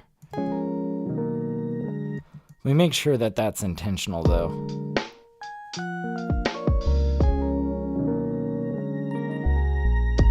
I think we did intend for that note to be heard. It just got screwed up because it was hanging barely over the edge here. That's okay, but we are going to include this note.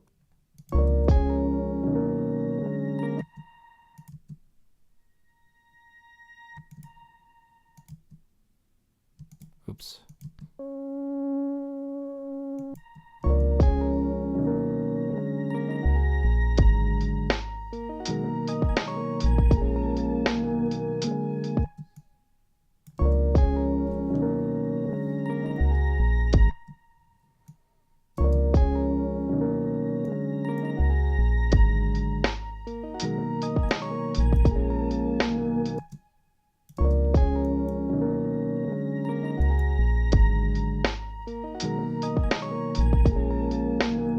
Now that we've spaced these to the sides a little bit, you'll notice that they feel a little bit louder. Like the more you go off to the left ear, the louder it sounds in your left ear. And so sometimes you got to kind of compensate for that, you know, in how you level things.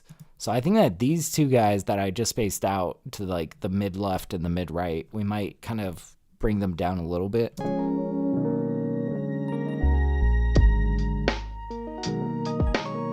Also, like, I don't know though, if we go too far outside, we're kind of consuming the same space as this organ. We either need to go like on the outside of that organ or we need to go on the inside of that organ. Might even be that we go outside.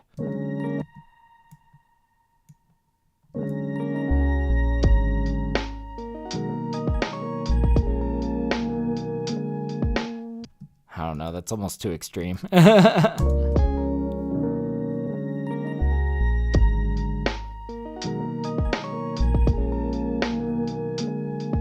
Maybe this guy goes pretty far wide. Maybe this guy is a little bit more inwards.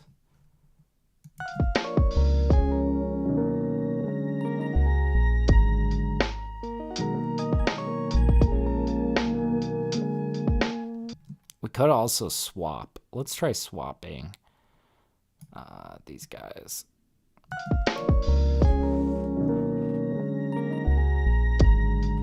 Oh, that's way better. Okay.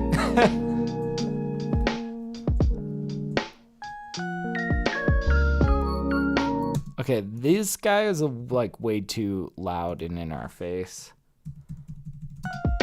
Also, we might want to really like dress him up, gloss him up with a little bit of reverb on him.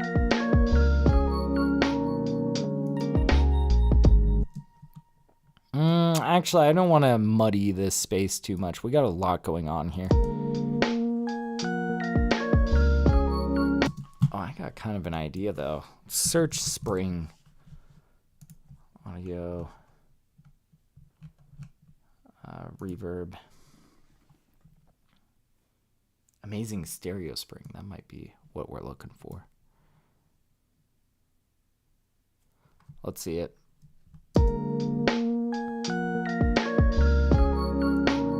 Ooh, yes. You see, this is what we needed to make it a little bit more wet.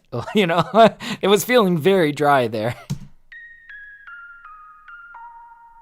Ooh, yeah. Oh, dude, that's awesome.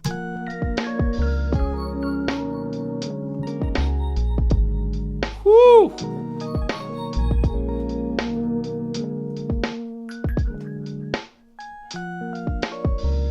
That reverb is so amazing. It kind of makes me want to take it out to this guy up here.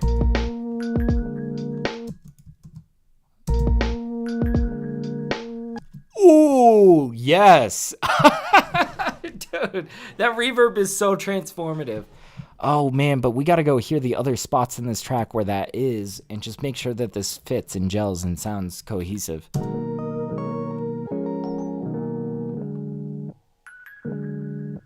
Oh, that spring is so good.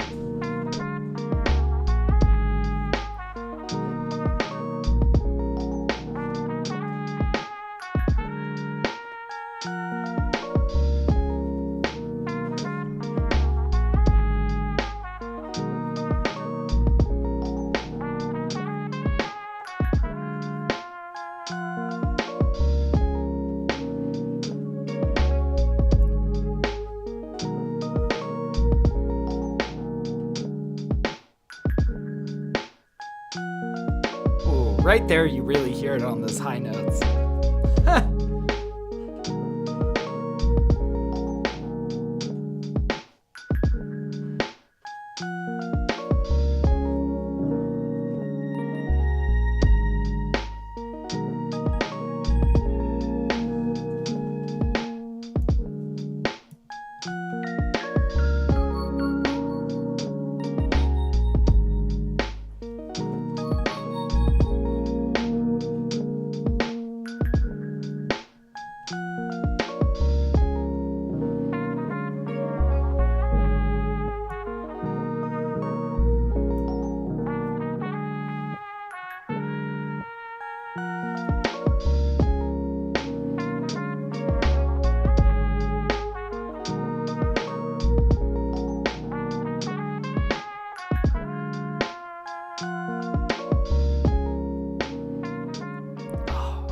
This is so good. Okay, let's give ourselves a curvy fade out.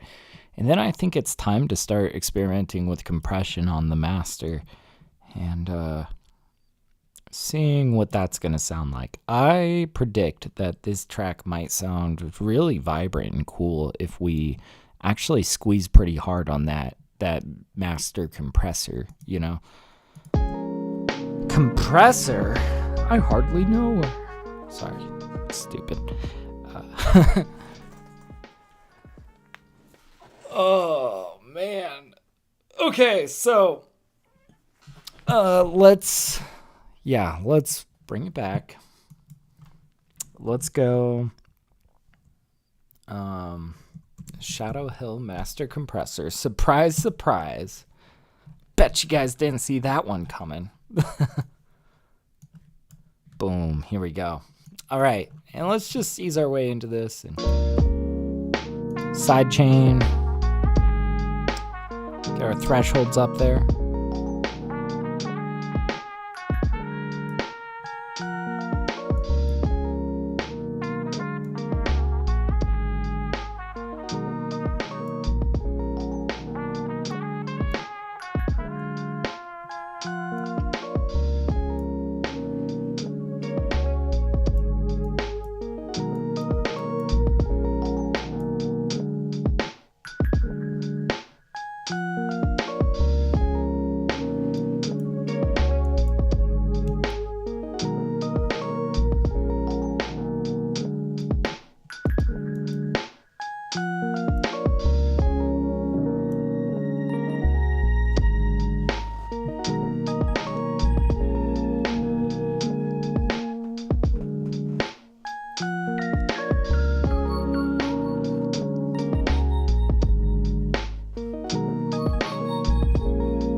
That is so good. Now we're gonna just give it a little bit of brightness and intensity with a dash of Little Radiator. We're not gonna be doing like we did in that last track with the bias. You know, we're gonna literally just be pretty sparing, and we're not even gonna have the bias turned on. We're not gonna turn on the noise. We're gonna just use it sparingly. And turn off the noise. Let's start at like nothing.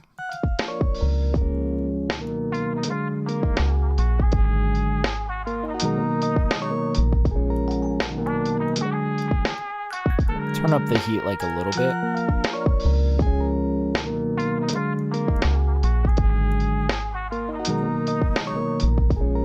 Yeah, maybe like 30%, right?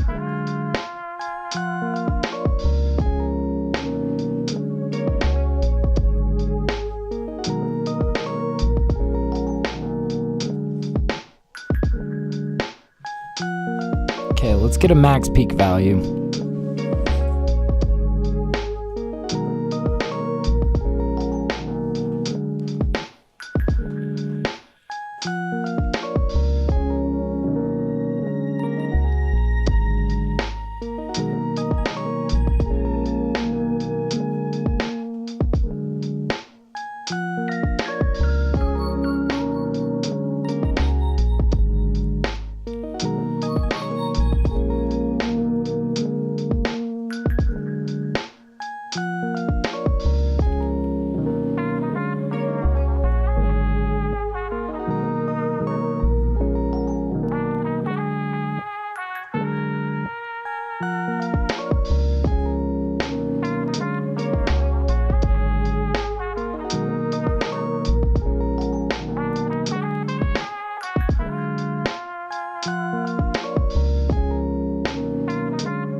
Nice. Okay, mine is 4.7. Let's raise it by 4.7, and we'll slap a master on here, just to make sure it doesn't go over that. So let's say 4.7. Cool. And limiter. Yeah, that's what I meant to say. We're going to slap a limiter here. Make sure it doesn't go over. Boom. Here we go. And let's measure our LUFS. See where we are at. Let's see. U-lean. Get our loudness meter out here. And, for this one, we are aiming for, -10 like the rest of them. I kind of expect this one might be a little bit softer, right? So we'll see how many LUFS. We do have quite a bit of bass in here. And just if you're curious, like more bass signal always boosts your LUFS. Like if you have a track with bass versus a track without bass, the track with bass is going to have an inflated LUFS value. So I imagine, -10 is probably going to be about right. I do expect for this one to be a little bit quieter than the others. That's ideal, actually. So let's check it out. Let's see where we're at. I expect we're going to have a little ways to go. We're hoping for -10. I'll accept as low as -11.5. Oh yeah, we're going to have a decent ways to go.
Okay, we're gonna run this through Ozone. Let's try to pick a busy part of our track. Probably this over here, like this area. Yeah, okay. We'll come in over here. Let's pull out Ozone. I saw that was at -1. Is this? Yeah, no, we're fine. Okay, Ozone, 9 elements. Let's lift this. And yeah, loudness warning. This might get a little loud as it adjusts. So just want to warn you guys. Let's check it out.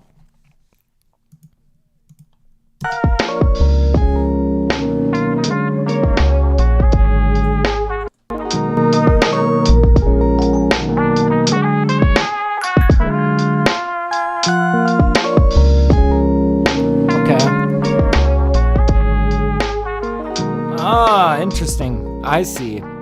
I do agree with this down here. I disagree with this up here. Let's A/B test it.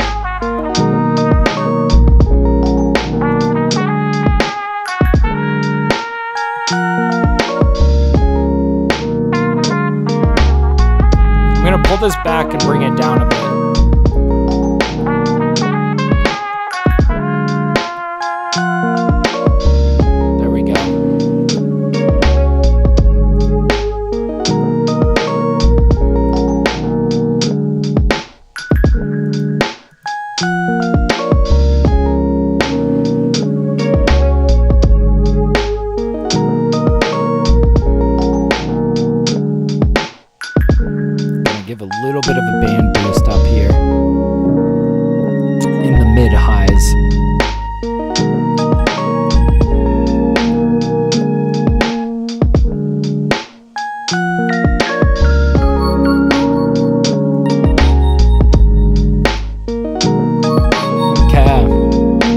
let's bring it back to the beginning and let's hear it. Let's see where our LUFS is at.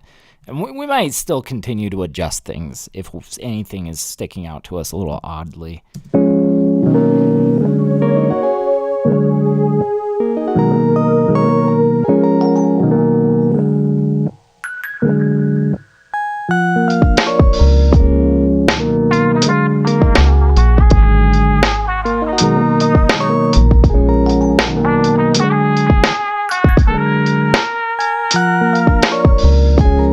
This might almost be too loud. We'll see.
We might need to back off this threshold a little bit. Let's just see what our final value is. But I think we are going to intentionally kind of ease it down a little bit. It's a little much for lo-fi, right? In fact, I would almost prefer if it...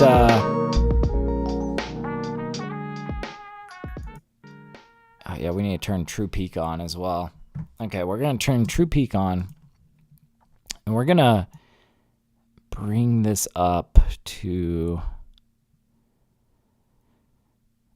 like -6, maybe -6, 6, 7. We'll see. Sorry, that was so dumb. Let's see. All right, let's hope that we get something a little bit closer to like -10.5. -11-ish.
One thing that has been kind of sticking out to me, and we're going to do this probably with the master on. We'll check our work with the master off, but this guy, it's just like a little bit sticking out there too far. Okay.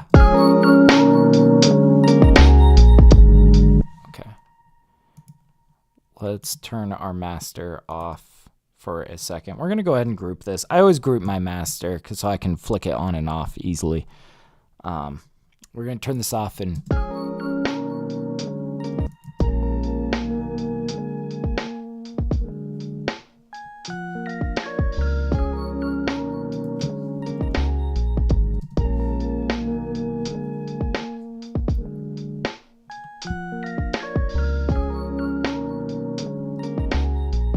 That's a lot more balanced. Let's turn this back on. It's going to be much louder now.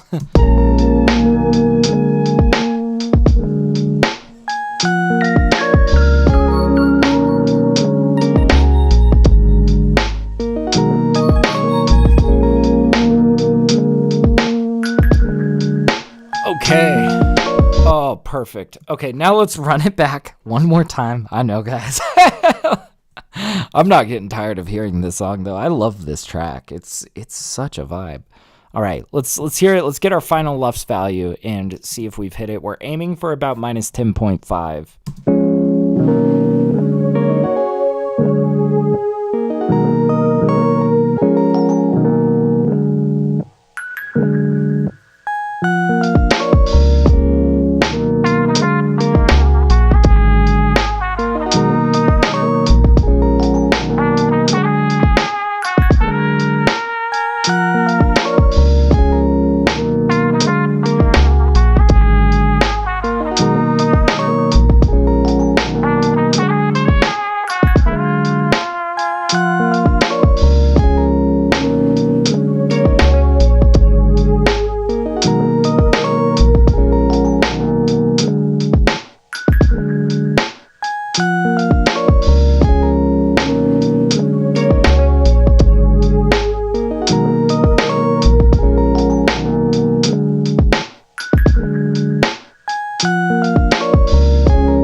Minus 10.7. Okay, that's actually really perfect. Like I said, we wanted it to lean a little bit more towards minus 11 on this one. So that is perfect. Guys, I think we did it. We got one. That is so good. Damn, so we got 3 beats done today. And they are like, man, these are some good beats. I cannot wait for these to drop. So anyways, if you heard something on stream that you want to rhyme, that you would like to make part of your discography, these are going to all be available on my BeatStars. The link is in the description. If it's not on BeatStars yet, you can just email me. You know, I've also got my email listed below. Just hit me up. I will make sure I get it on there, and I'll make sure that you get a license for this beat. And aside from that, if you are also maybe an artist, a producer, somebody that needs mix engineering, reach out to me. Yeah, I've got my email listed below. Hit me up. Yeah, I'll mix some shit for you. What's up, Mars? What's up, dude? You caught me right at the end of stream, man. I'm sorry to disappoint. But yeah, welcome on in. I'm glad you made it, Mars. It's always good to see you. Oh, man. Anyways, let's make sure that we have this saved. Boop. There we go. Yeah, we saved it. Okay, cool. Well, anyways, thank you guys for hanging out. I will see you guys on Saturday. We're doing a Saturday morning cook-up as we do every Saturday. Can't wait for it. Man, last Saturday, we made such good stuff. I'm just stoked for this next Saturday. So... anyways, yeah, and Mars is like, no, it's my fault. Busy day. You're good, man. Well, it's always good to hear from you, man. Anyways, thank you guys so much for hanging out. My name is TapDaddy, and until next time, happy producing, happy mixing, all that good jazz. I will see you guys next time. Peace out.